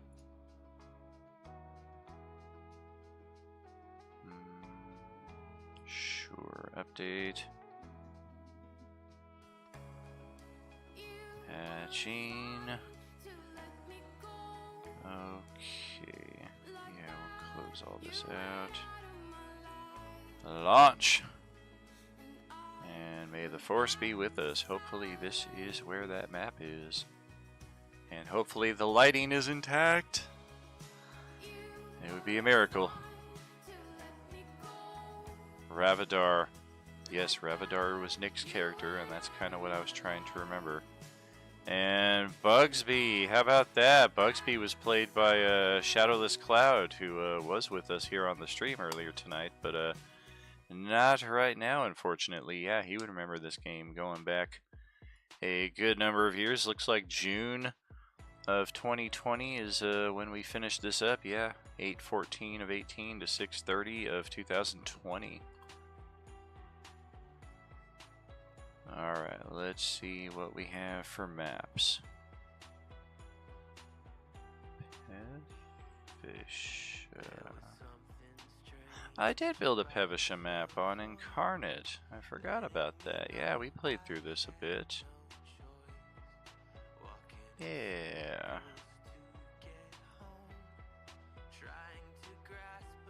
Not my finest map, but a fun one, nevertheless. Yeah, before I really knew how to work the river tool on Incarnate, so the rivers just look like giant lakes connecting to the sea. Oops! Okay, Danamar. Likewise. Oh, wow, I built this map using Roll20 assets. Woo! Crazy. Yeah, I ended up rebuilding this using Incarnate a few years ago. I forgot entirely that this map even existed. 50-something in Missouri. Screw you. It's 91 still right here at quarter after 8 p.m. Oh, wow. Look at all of... Alright, I think we just gotta restore everything. I have no idea what any of this is. Wow, that is a lot of maps. Holy moly!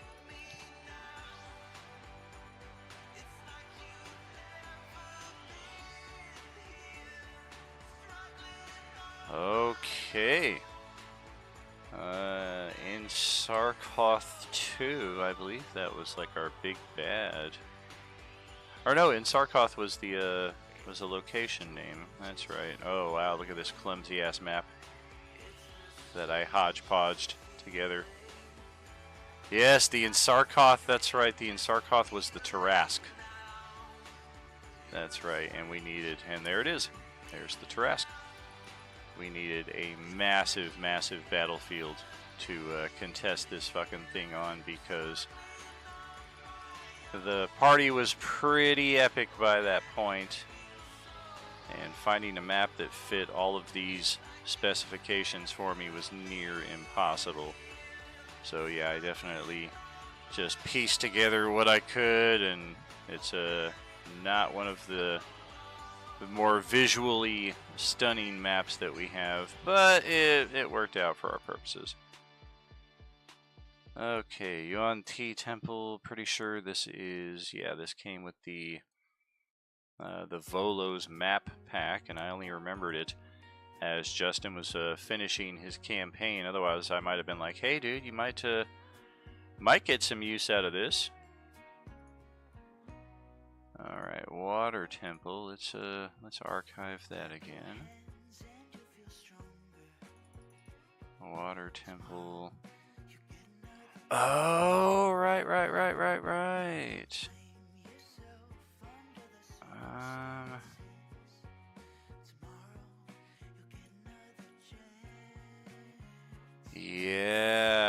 Yeah, this is back when I had like virtually no assets whatsoever on Roll20, so I was very much like, I'm going to use everything I have, and I put together this weird, like a city in the astral or in limbo or some shit like that. And each of these sections of the city were places that our characters could explore. So yeah, the below ground city is the overall map, and then each one of these maps here had our stuff. And this is where we started picking up too, because you can already see like some cooler assets added as we started playing this campaign. I just couldn't find cool treasures and what have you, so I picked up some treasure packs, some portal packs, things to represent like slime and what have you. Here's more of our portals. Probably got all of these in like the same pack or so. Oh, the Ark of the Covenant. You can see what became of the motherfuckers that tried to get up on that earlier. Alright, so that's unplanned. What is unplanned? Oh yeah, the eyeball creatures. Those were fun. Back before our quality of life upgrades, everybody had green health bars and they were sitting on the top of the characters instead of on the bottom. I think they look better on the bottom. That's just me though. Alright, but all of these I think can be archived. Let's go to Unknown Temple. I believe that's how we accessed all of these locations. So yeah, there's Open Temple, Archive, Halls of Marble, can be archived, the Estate, the Below Ground City, all of my hand-drawn maps. I know what those are. I've shown them off before. If anybody's particularly interested, I'll just do a quick little highlight here on one of them. These are the original Animeer maps going back to 2001 when I first started designing the campaign. And my handwriting is still very much the same, which everybody says I have very neat handwriting and girly handwriting even, I've heard. And yes, this is Sulu. Oh my. Justin and Darren and Don and all of our dear friends, part of that old school campaign, would remember when this was impromptu added on to the map. Alright, so that's that. We'll go back to this. Let's get all of these archived. Kingdom of Taul.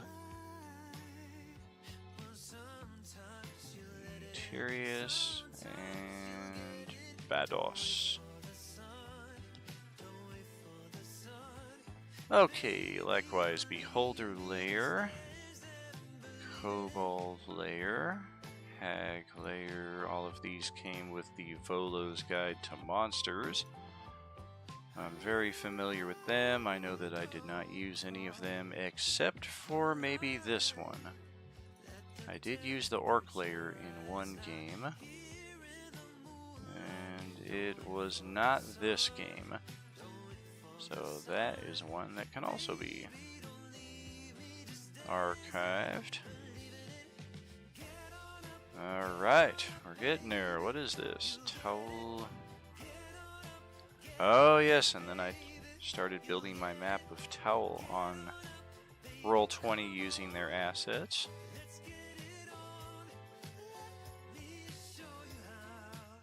Not too bad. Pretty cool looking map.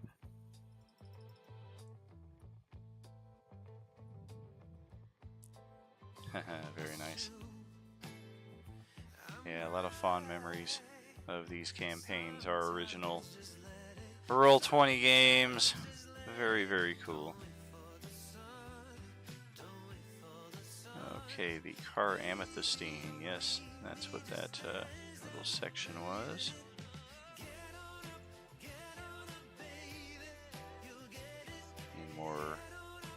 In fuller detail, we spent an entire campaign almost in this little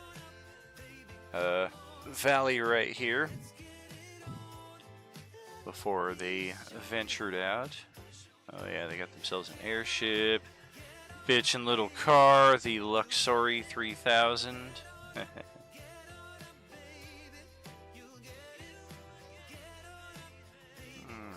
yeah, we can archive all of these. Archive towel.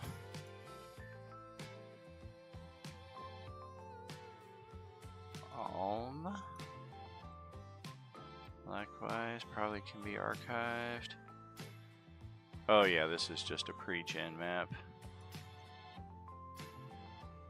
with one of our first animated assets set on there. Yeah, pretty cool mountains for those for some of those maps.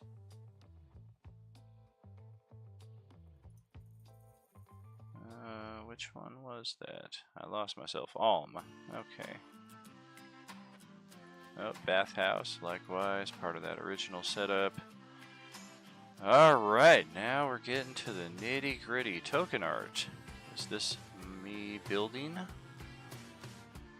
Nope. This is what came with the Volo's Guide to Monsters. Another one we can archive. Character tokens, that's right. Yeah, before we had the fancy start screens. this is your start screen. Okay, Unknown Temple. This is, yeah. This was the first map of this Throw Together campaign. And a simple hallway leading to a room with an encounter. Some of them began the encounter from outside because there were windows. They eventually discovered the secret door here and went down into the underground city where all those weird maps were that we were looking at a little while ago. So that was the beginning. And here we are back on the Tarrasque map battle, which was not the end of the campaign. It was toward the end of the campaign, but yeah, facing the Tarrasque was not our end game. I didn't even notice the elevation markers that I put in here. And I forget what the hell this is, like who summoned the portal and why there's a giant like sheet of ice right there as well, but J-Man, if you're still, no, it doesn't look like he's here. I was gonna say, if you're still here, like help me out. Okay, underwater Jesset Bay. Oh yeah, when they had the apparatus of Qualish. Had to buy a token specifically to fit one of those. And Justin's car, he had the souped up car, so it was like it flew, it could go underwater, it could be summoned by remote control.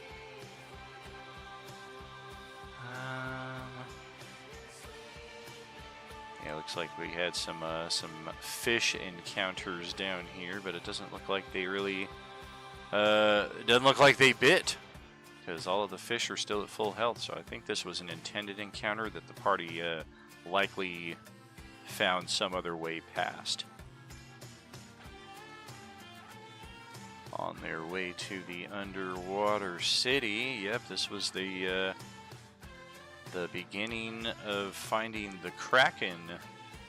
Another epic battle that we had. What are these things? Marrows, yeah, that's right. So this is a map that I lit myself, I do believe. I wonder if it's still Oh, it is! Hallelujah. Can always tell that I did the map if it's got yellow. Because it was an old tutorial I watched back when I first started watching or playing on Roll20, and the guy recommended using yellow because it's just easier to see. And for whatever reason, most of the map designers use like blue, red, or white even. And I've just always found yellow with red highlights for like secret walls and things to be particularly effective because they just stand out. But yeah, this is definitely... I will want to transmogrify that underwater city over to our maps and tokens. Underwater city. Perfect. Eucor School of Wizardry. That's on the same map that Monday, Tuesday, and Sunday G2 are playing on. Oh, what happened to my dynamic lighting here? Why is it? Why is it? Why is it? Why is it? What the heck? What? I've never seen this happen. Did it like do? Yeah, that looks okay. No.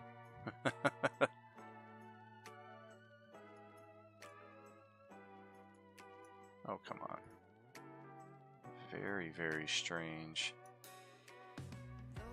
I've never seen that happen before. That. Yeah, that looks like it'll work. And then what about all of...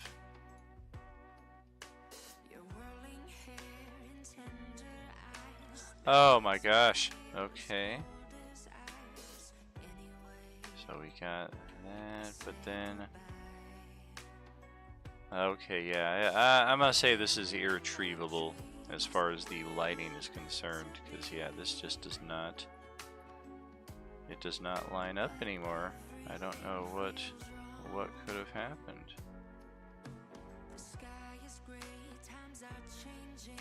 Very strange. Oh well. That's just one of many Wizard's Towers that we have, but this is a Wizard Tower that is going to feature in our Coalescence campaign. I'll archive that. The Demogorgon. Oh baby, that's not a Demogorgon, that's an Earth Elemental. Oh, they killed it and I took it off the map. Well, they fought it in this room. And that would have been the Halls of the Oculus, yep. Another connector to our Pinnacle campaign. This is the site of Enemir's Lifeblood, a force otherwise known as the Hearthfire. And it is where all magic and it is basically the blood of the deity who created Enimir poured into the world itself. Can I save changes? I could save changes, but I'm not going to relight that map right here and right now. For some of these maps though, like this one, yeah, this one is still very, very well intact. More or less. Some of these cut corners literally that I made here definitely shot me in the ass on more than a couple occasions, because people are like, well, I can see it, and I'm like, well, you also see there's a wall right here too, so I've tried to hug the walls a little closer on future maps. Oh, and these were all doors back before they had back before they had that door tool.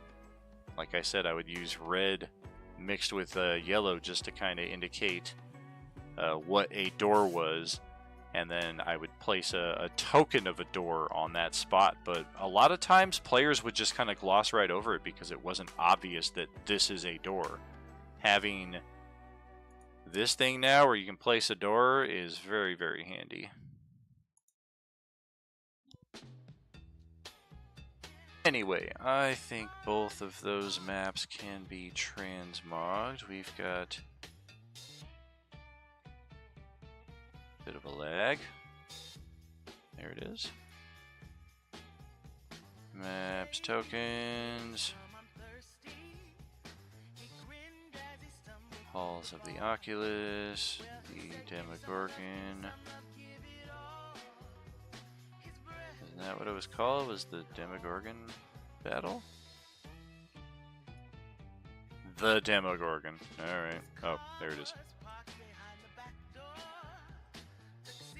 Okay, so we got those and archived.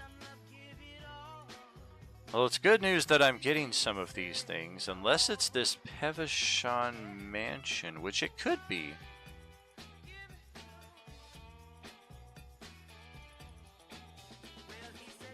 Oh, it's not.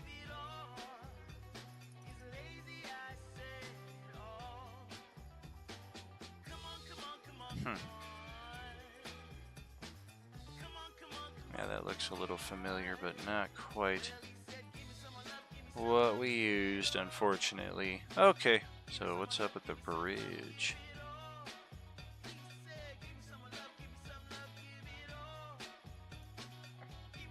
Wow. It's like a pretty solid map that didn't really see much action at all. A random battle in the volcano. Okay, so all these random battle packs were just picked up as part of something and, as suspected, not used. This is the Evil Temple, huh? Okay. Random battle forest. Oh yeah, these will definitely be useful at some point, but for now, we did not use them. We don't need them. We'll end up dragging them onto the maps and tokens pack or the page in due time. For right now, they're just clogging up the organization.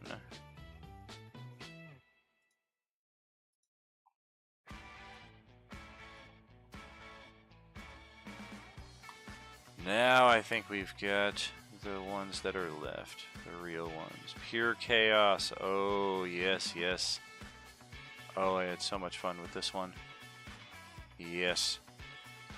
4 different maps, and the landscape would literally change every few rounds because it's like a limbo map of sorts. And of course, because the lighting doesn't line up with each other, I had to do a, yeah, you can just vaguely see it right here, the little yellow lines kind of separating each map into its own little quadrant.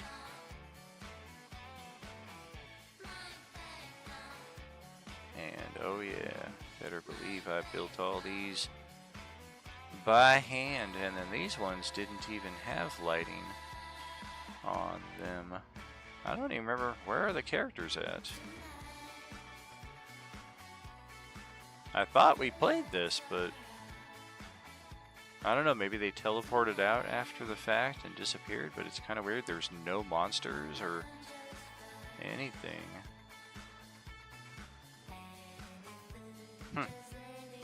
Either way, that's a good map that I will definitely copy over. Pevashon Mansion. Oh, looks like a Coelatem visited here at some point in time. Or Emperor Palpatine.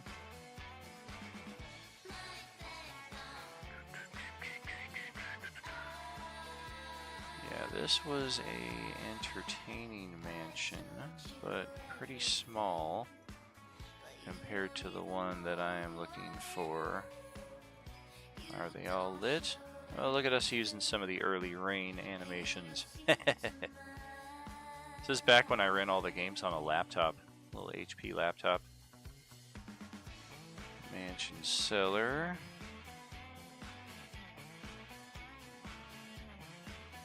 Wonderful. Yeah, these maps are all good. Lair of the Kraken. Oh, yes. yeah.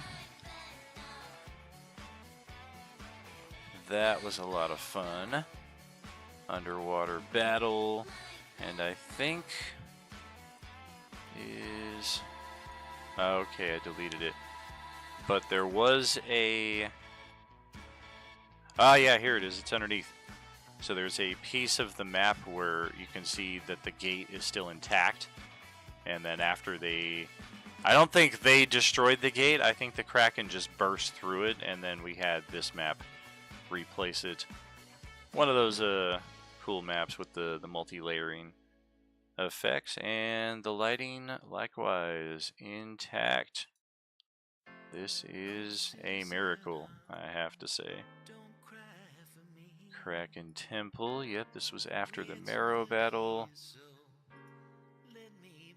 The Izarian Keep dungeon.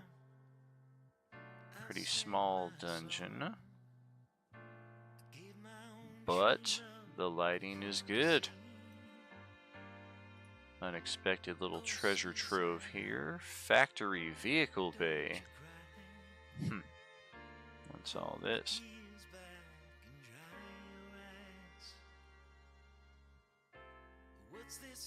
Okay. Oh, that's right. I think all of these white marks that we see here were just me trying to indicate to everybody like the different points in elevation, because we had people like stepping like from here right up to here, and I was like, you guys see the little 15-foot marker right there? Like, that means it's 15 feet. Alright, let's just draw a line through all of it and show like this section is higher and this section is the ground level.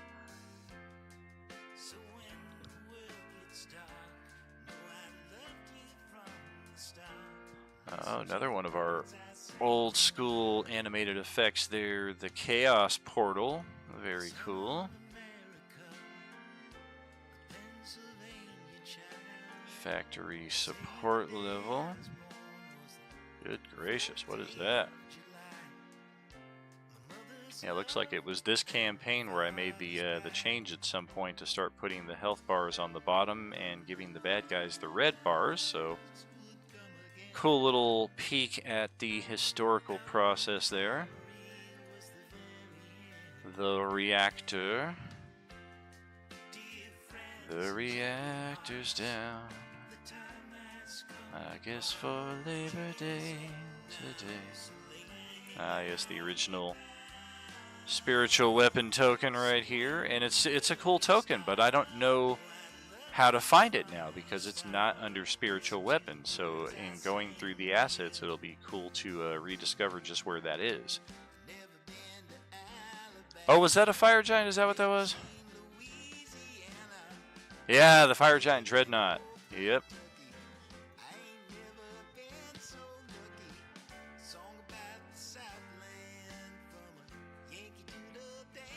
These were the best doors that I could find to stand out. They're the sci-fi doors that I used for that first ever map that I built and showed off last time.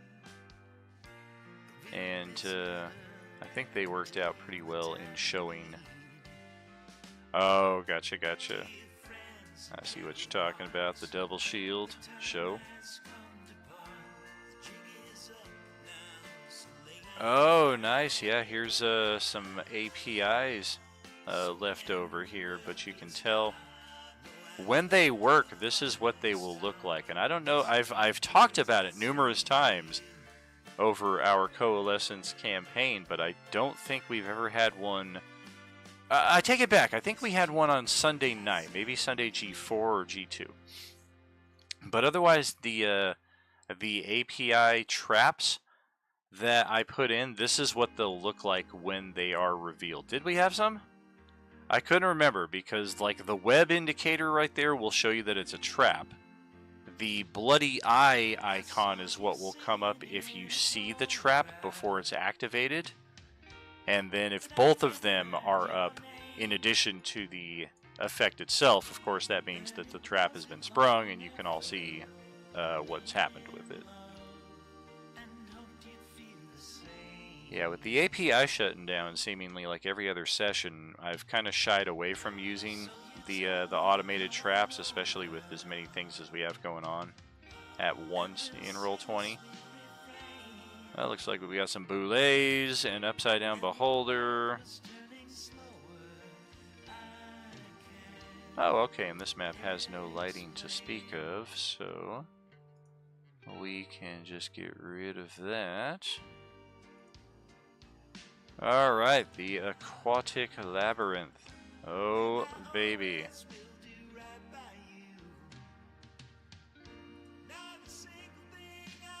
I mean, they definitely came through here at some point. Oh, yep, they're there.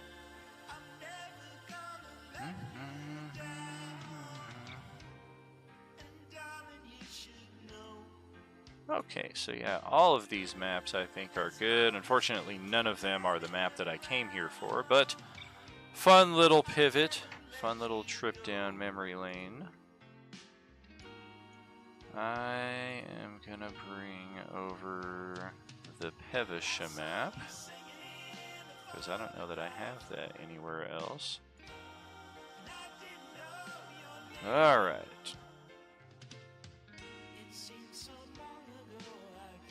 We'll just do this in the order I see them, otherwise I'm likely to miss one. Pevisha.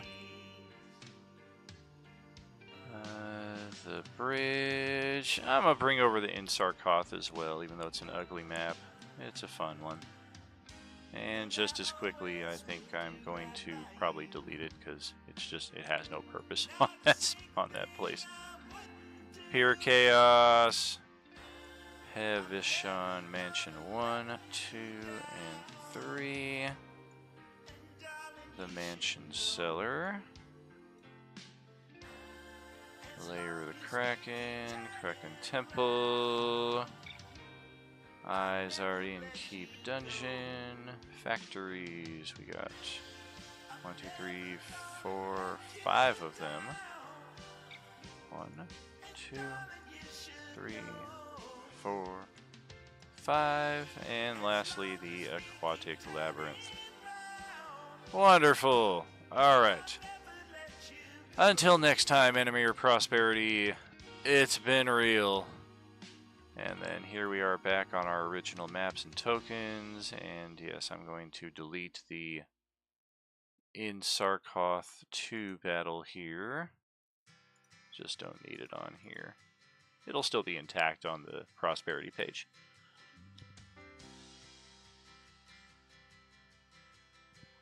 Alright, and now these maps are going to have to just kind of sit off their... I do want to indicate that these are all lit, otherwise who knows when I will come back to it and or if I will remember. And I'm probably going to rename these maps too for purposes of this page. Obviously they're named as they are for the campaign they were in.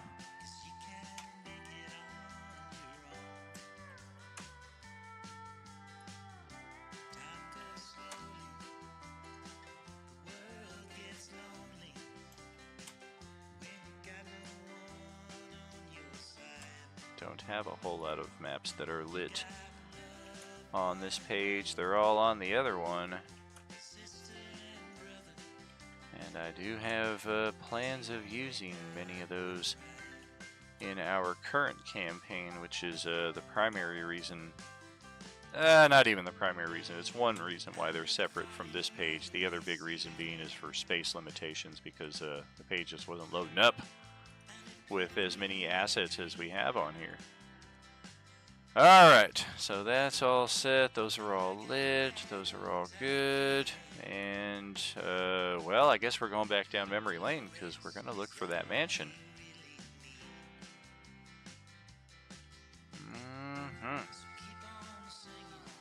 It wasn't on page 1. Weren't on page 2. Not 3. G4, Isilia. Tutorial, Open Tuesday. Gonna be my funny face Annie's game here pretty soon if I scroll far enough. Enemy Restoration. New Enemy Adventures. Danamari Reclamation. That was the first open table game that we ran back in 21-22 that really didn't have anybody playing. It was Justin, Dawn, and occasionally Ben's wife, and this other guy who used to be part of our community. And that is how you will be remembered.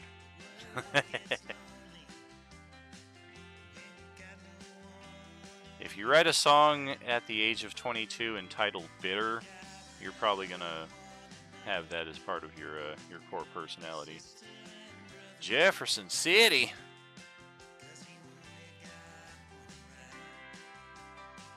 Very nice.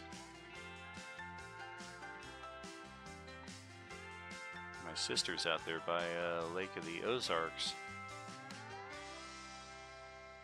Okay, so let's try New Enemy Adventures.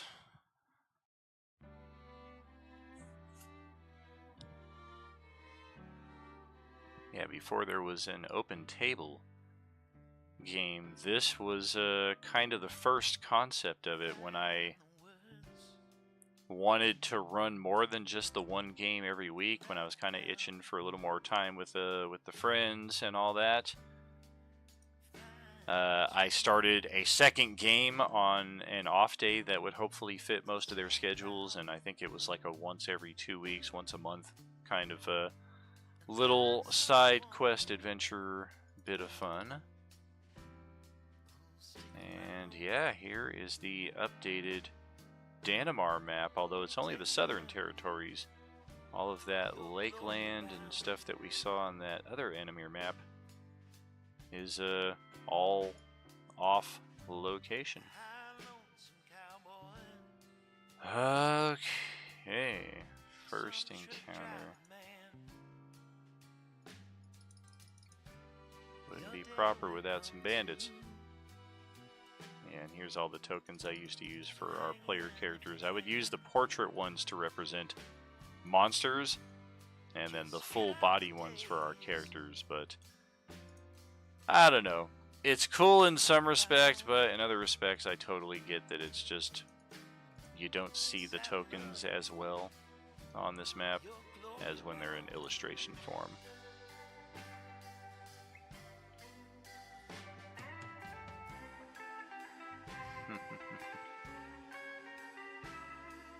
Alright, what do we have archived here? Not a whole lot.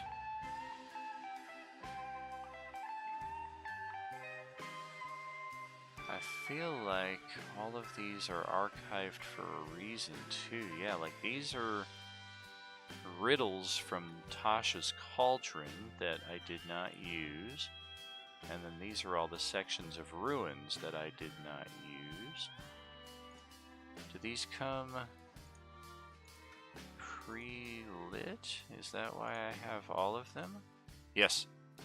So here's how you can tell that I did not dynamically light this one. I don't use teal and orange. Great job on the lighting, however. And yeah, this is something that's going to be in a different enemy or the dynamic lighting maps and tokens page, so we don't need that. By the same token, we won't need any of these. Regional map we'll be able to use.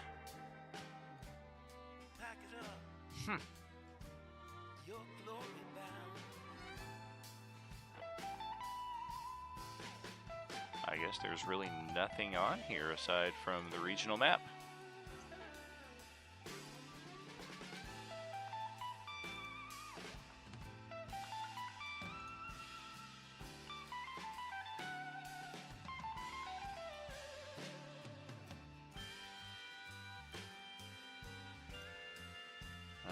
Okay.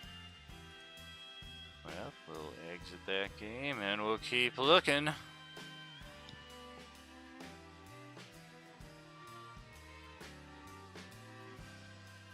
it's under restoration. We'll have to restore restoration, unfortunately. And I'm going to send it over for another gardening break here, so I'll be back with you in just a few moments. Give my my voice a rest here as well. And everybody's gotta run. And ain't nobody gonna hold you. And everybody needs someone. Don't try to go alone. Don't say I never told you. When you wake up tomorrow and your heart ain't feeling right, I'd love to steal up all of, say goodbye to pain and sorrow every day and every night.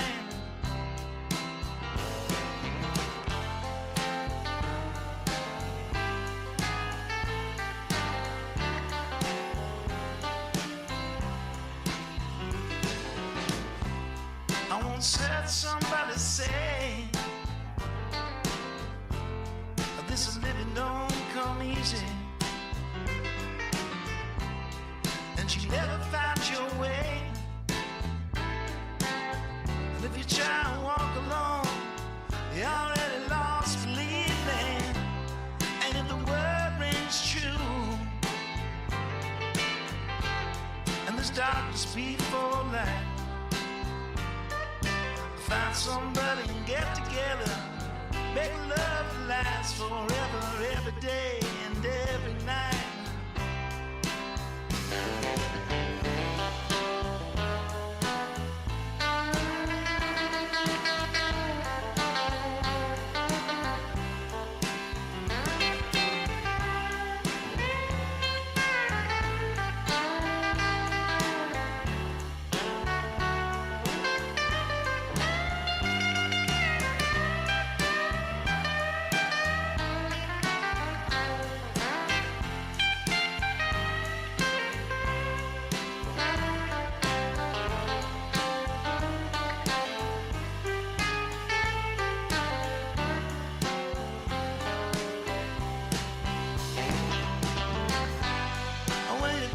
Turn when the whole damn world is beating you down.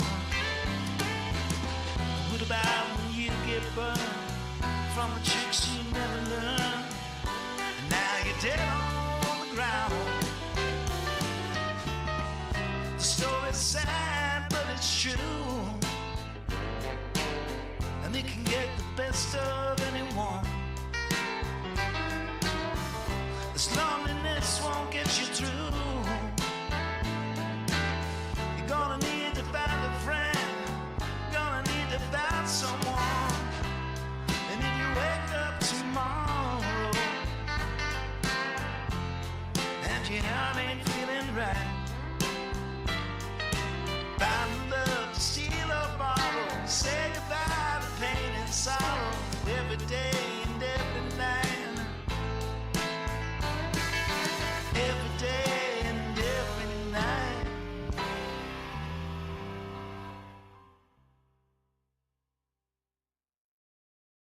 Well, thank you, Roy Williams, for that very fine intermission there.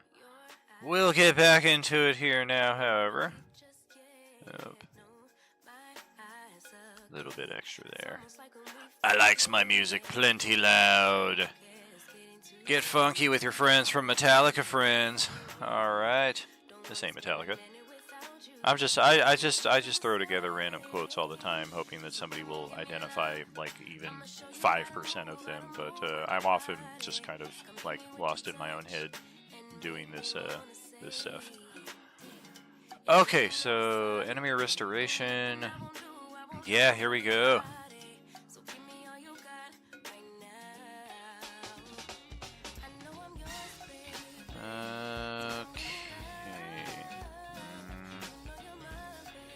Well, this is definitely one of the coolest maps ever designed, and very, very cool that it was designed for Enemir. I'd like to say designed by a frenemy. Unfortunately, yeah, this guy and I just do not see eye to eye on anything anymore. And have not for a number of years. Almost a fucking decade now, which is kind of crazy considering that, I mean, I talk about Don and Justin, how I've known them for a quarter century, but if I were still hanging out with this dude, we'd be like going on 30 plus years, 32, 33 years, because we met freshman year of high school, bonded over a lot of D&D, and he was definitely one of the most passionate and engaging, and despite the fact that I can't stand his fucking guts, amazing players that I've ever had.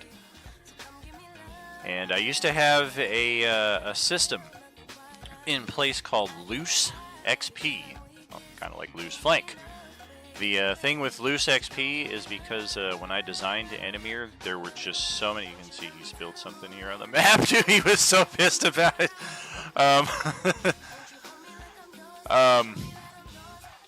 Because the concept of Enemir was so giant at the time, and I'm like literally designing an entire campaign world, and which is not that different from what most DMs do eventually at some point in time.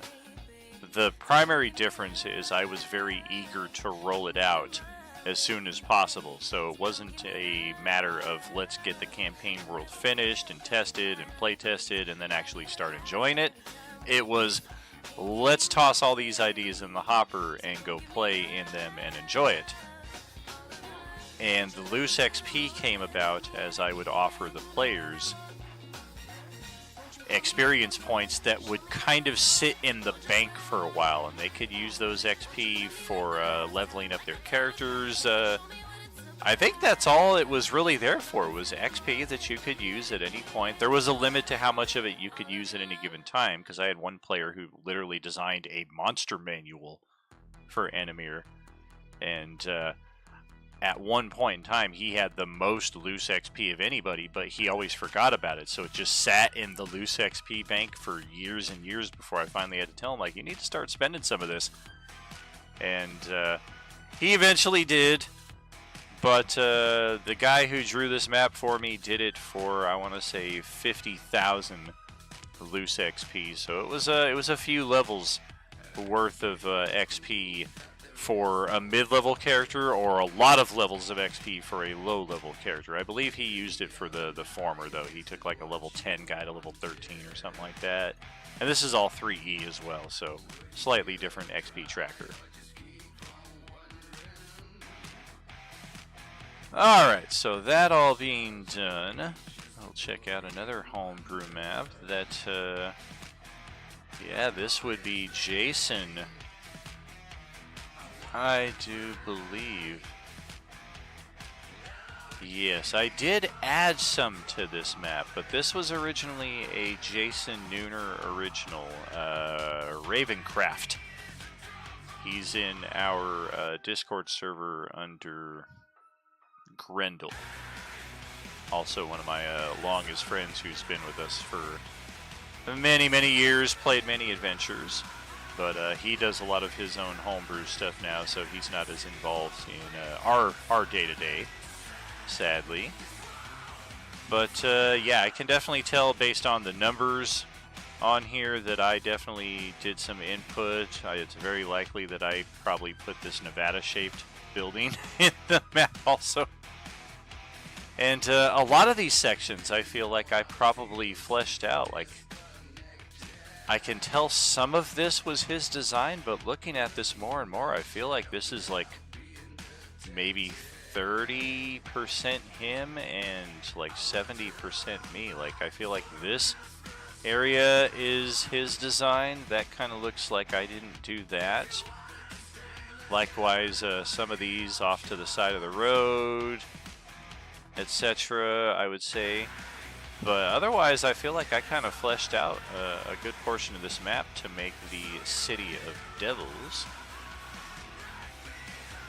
And this is actually where our Sunday G3 group began last year on this map.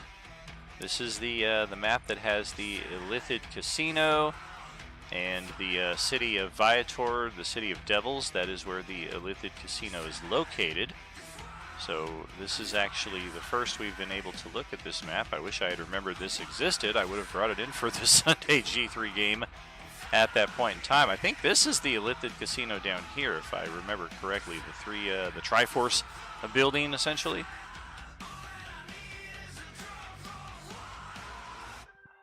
But yeah, definitely some fun times there. Likewise with these original maps, I'm just going to archive them to get them out of the way. And I was talking to Westy about this a number of days or weeks ago. I think the Wizard's Tower that I constructed, that was just all kinds of weird because it didn't really come with any instructions, and I had to kind of piece together what the levels meant, and these are them. I want to say that was our end game too, was that Wizard's Tower, because I spent a lot of time building it, and it's like 9 levels or something, it looks like. So let's just take a look here. Start off with the tokens level. Yes, this is the one that I started to build. And likewise, you can just see how quickly it got carried away and how much more it would need to be extended, etc. Definitely not going to get rid of it, but I definitely am going to go dark mode on this map. Oh, that looks so much better. So yeah, there's our humans. I don't even have everything else labeled. I feel like this is an older... Oh no, this is the most recent. I just didn't label everything, I guess. But yeah, it's this was a massive work in progress. And then the DM token. How about that?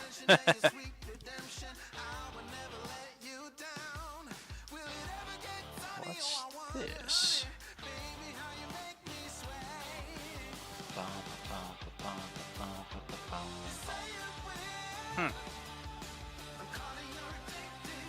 I guess this map no longer exists, so we can just delete that.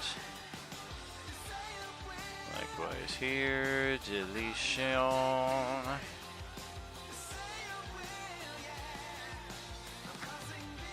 Alright, the Hyade Citadel. Yes. Good old gelatinous cube. Solid track, my friend. Absolute. Oh, we have no dynamic lighting here, sadly.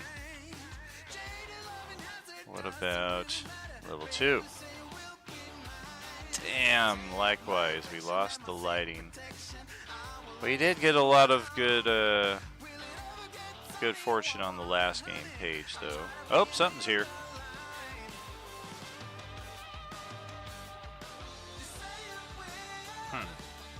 Oh, right, okay. I don't know why it would do that, but sure, whatever. That's the only one that kept its lighting, too. That's unfortunate. Archive them.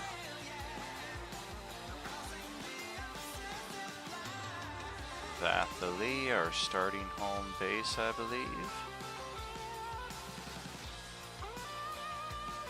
Oh, nice. Kind of put together a city map using our Medium City 1 asset, I do believe. I think this is the guild hall. I think this is where our party started off. Wow, look at that. I did the rooftop detail. Crazy. This might be worth saving. Yeah, definitely. That's freaking cool. Yeah, when you put the extra time into it. What the hell? Whoa! Help! There we go. But where did that extra rooftop go?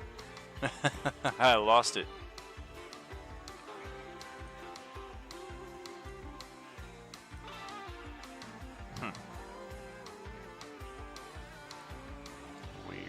Uh-oh. Uh-oh. Okay, good. Phew.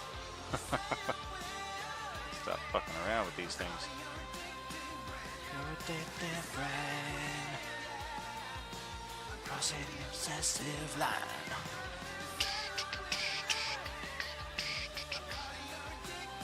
And I lost our rooftop right there.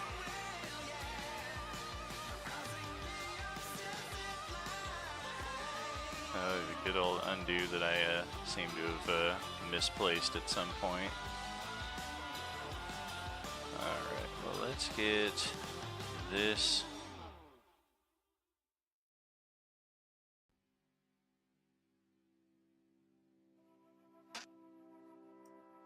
Fair enough. Yeah, I don't know how far back they'll let me go. Oh, yeah. Getting something done. Oh, woo woo woo.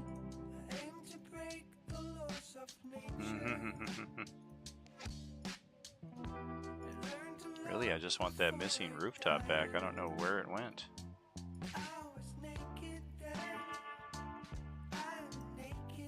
Oh, there's that one right there. But what about that one? Maybe there never was one.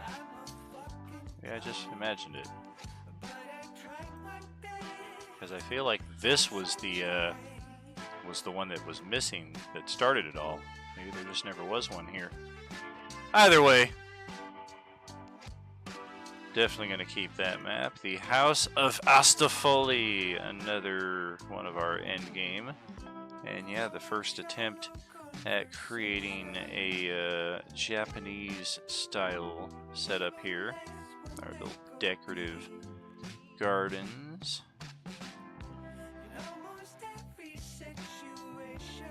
Very, very basic. I think we can archive that. No. That one.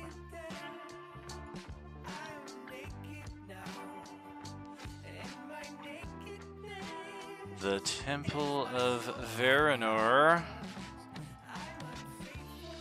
Crud, which also seems to have lost its dynamic lighting. Well, crap. Alright. I'm not that optimistic about our Wizards Towers then, if they still have their dynamic lighting. Oh! For all the good it is. Treasure sub-level. I think, yeah, I just didn't do a whole lot on these. And I'm probably not going to want to use these in the state that they're in because, yeah, they were modified. Yeah, that's right. I ended up having to, like, kind of make my own word riddles here that made sense for Enemir. And they have these weird rainbow bridges, which, of course, Asgard is pretty cool, but D&D wise, people are like, am I going to get, like, fucking prismatic fucked up here if I step on them?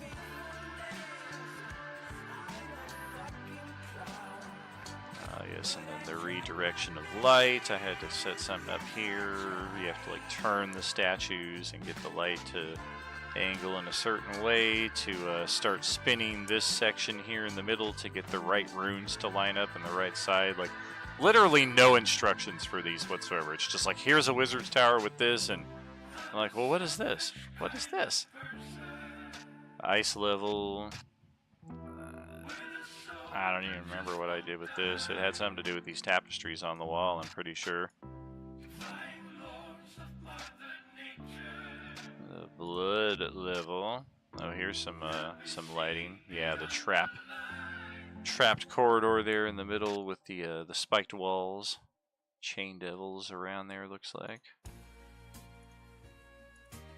the base of the Astaphilis Tower. Yeah, here's where they first came into all of that madness. Did I light that? Huh. I thought I had, yeah, I was pretty sure I did the lighting around all of this stuff right here, but none of it took. Tower of Astaphilis Barracks, nothing. The library, likewise nothing. Schmelemental Lab, nothing. Mother, the rooftop. That's very useful. The maze sub-level. Wow, that didn't even save. Oof. The vault. Oh, baby. Mountain of the Gods. Yeah, this was just Ben fighting off an elder white dragon, as I do recall. The Fires of Ilvus. Yeah, I definitely designed this very quick. You can see there's like no hugging of the walls whatsoever, and then there's just this giant gap.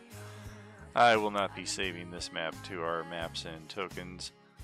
No, thank you. This was likewise one of Ben's solo encounters. His character got to be so much more powerful than the rest of the group. This is that character Kulthar, who appeared in our Enemir, or our Coalescence campaign near the end. He ended up becoming a planar time traveler and trying to restore a lot of the things that had gone wrong in Enemir. But, I mean, aside from Vatheli and Viator and Hunter's Hold, I guess, to some extent, I'm not really seeing anything on this map that I want to keep on that side.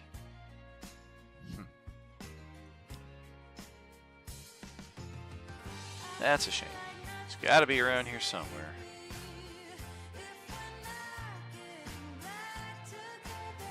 Alright, let's get back to that. Maps, tokens. We're going to take Hunter's Hold, Viator, and Vatholi. Otherwise, the rest of this belongs with its campaign. Okay, the quest continues. It's gotta be around here somewhere. Oh, there it is. Look at my goofy ass. Alright, Dissilia, the new evolution. Yep, that's our superhero game. We'll be coming back to that soon enough. Enemir Prosperity. Didn't we look at Prosperity already? I thought we did. Enemir Adventures. Well, shoot. It's gotta be... I don't know. I know I used it, and I know I've never deleted it. Oh, I stand corrected. I've deleted one game page ever. But otherwise, I tend to keep everything I have ever built here. Dark mode that eyesore. There we go. I mean, there's nothing here. There's a 3-level dungeon. There's the River Town. There's an untitled town map with just a couple blocks of or no, just one block and then the second level. There's the beach encounter, which shouldn't, no lighting. So I will be able to get all of this eventually easily enough. Dungeon level 1. Nope, no lighting. I think I used this already in a different game too. These dungeons. Yeah, this looks exactly...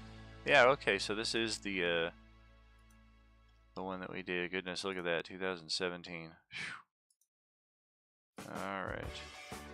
Come on. Alright then, so... I'm at kind of a loss here.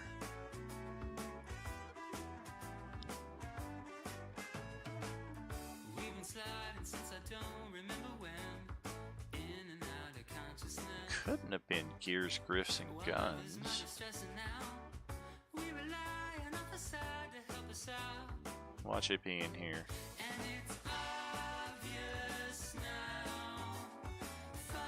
Necropolis, Ultra, Earth Temple, the mines. Watch out, Mali Pagoda. Pyramid, yep. It is here, the Vampire Mansion. Wow. Yeah, that's right. I built this massive map. They went in the front room and started getting their asses kicked, and then they just abandoned the quest altogether. And as I recall, did not come back until they got some sizable reinforcements. Yeah, this is the mansion. This is the Goth mansion, I do believe. It didn't save the lighting. Oh, man. All my hopes for this map. Oh, wait. Yeah, these all saved. Okay, so level 2 looks good. Even went the extra step and like filled in all the solid chunks there too. So what is this just?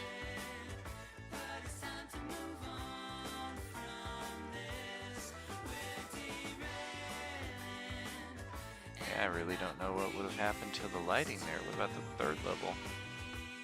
Yep, still there.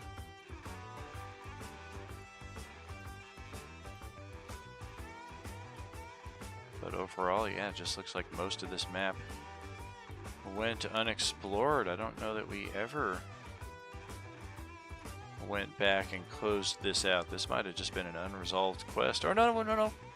That's what they did. They found their way into the cellar and they started killing all the vampires in their tombs. They never really went about investigating the whole mansion itself. Okay, so this is level 2 then? Yep, sure is. So for whatever reason, level 1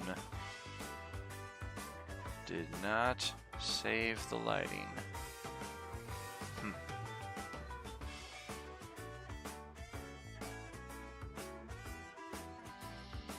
That is sad, but not too bad overall. What the hell map is this? I'm scared to restore it.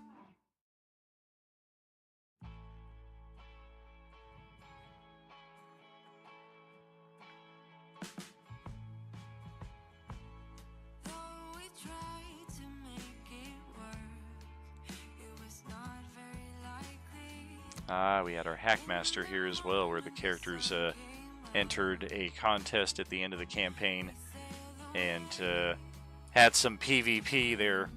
Not always combat, too. Some of it was... I think one of them actually played like a chess match, and others had like a riddle contest. Like, some of it was a little unorthodox. Okay, so Vampire Mansion. That's what we came here for.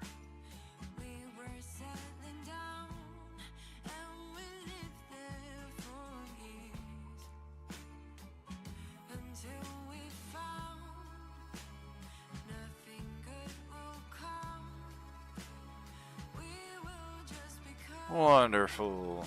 Alright, so we can close that. We got this. And now they are all... No, they're not. Oh, for goodness sake.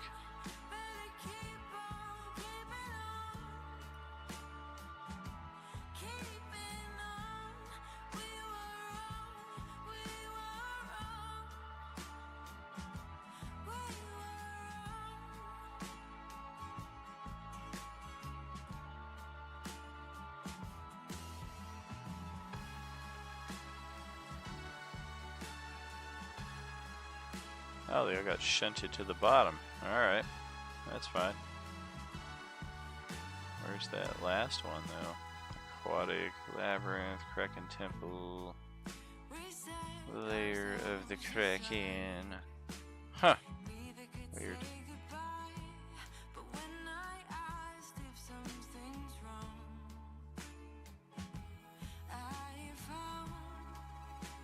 Oh, there it is.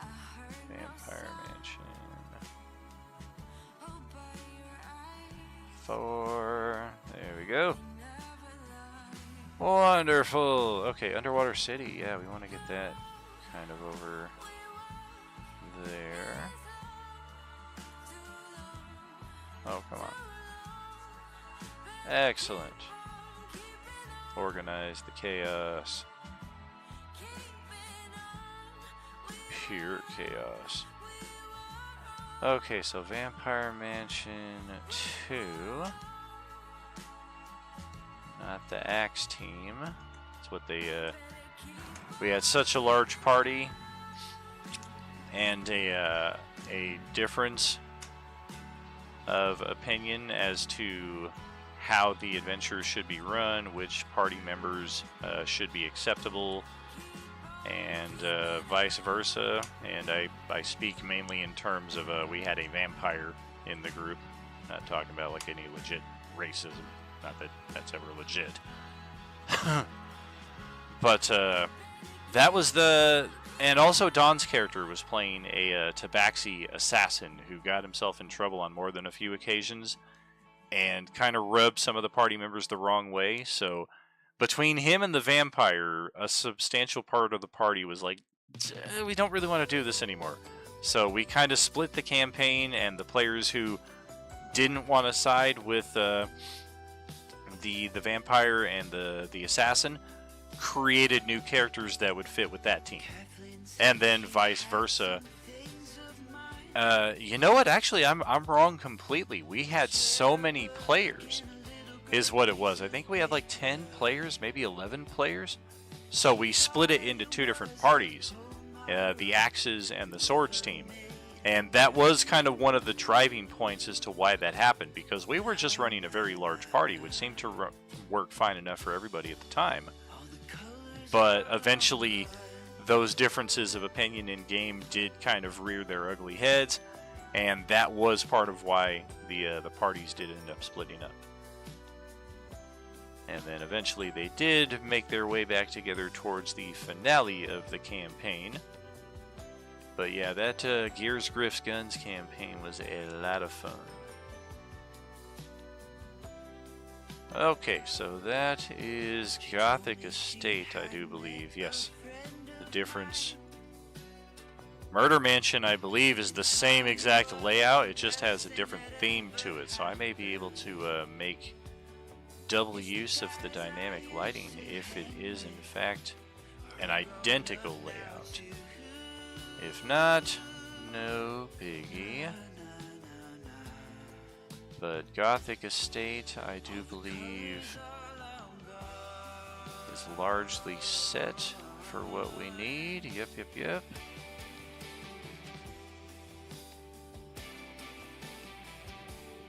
And, well, that was the hope tonight. It was Justin's night off. His campaign is still in the preparatory stages, and for my part here, trying to help him out with that, getting all of these maps organized so that when he logs in, he can just kind of pick and choose what it is that he wants. And yeah, we've got 50, 60 plus maps here, just a quick estimate based on these numbers. But we're only in the V's, which would be great had we started alphabetically, but we started at the Y's and we're going backwards.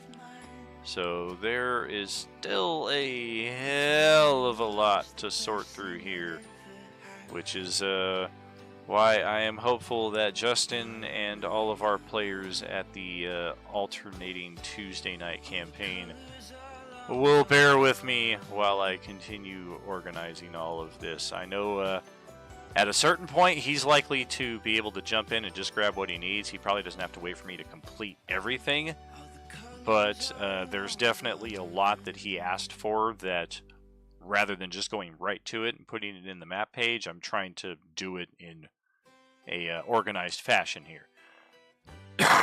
Excuse me. So that's it tonight, friends. The usual 3-hour stream that would have been Justin's game was instead just a lot of my jibber jabber and organizational attempt here to getting us reorganized. Thank you for spending your Tuesday night or part of it or whatever the case may have been with us here at Role Playing Unlimited. We are, as always, honored and privileged that you have decided to spend some of your time with us. We'll be back tomorrow on the 2nd of October for our official D&D stream, the final of our session 4s. We have 6 tables all playing the same campaign, all of them running at the same pace. They all have their session 1s, session 2s, 3s. Wednesday table is the tail end of our gaming schedule, strange as that may seem. And they have their session 4 tomorrow night. They have arguably one of the more important tasks ahead of them as well. Get over to this page here real quick, as their quest primarily involves unlocking the merchant that 3 of our tables will be using. That's a first for you there if you hung out with us this long. A little bit of a spoiler there for you in that Moorlander will be, at least for the time being, a Sunday morning and a Wednesday, Thursday night merchant, which begs the question for Monday, Tuesday, and Sunday evening tables. What about you guys? Well, we will cross that bridge when we come to it, friends. Thank you again for joining us here tonight. Appreciate you spending your time here, and as always, there's no RU without you. Have a good night, all.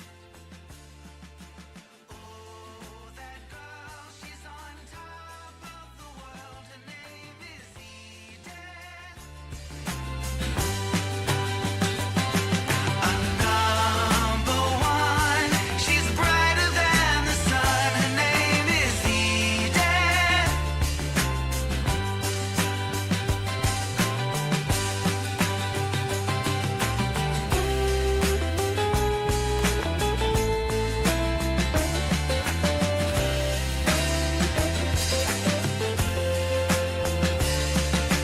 Oh, that girl, she's on top of the world. Her name is Eden. Number 1, she's brighter than the sun. Her name is Eden.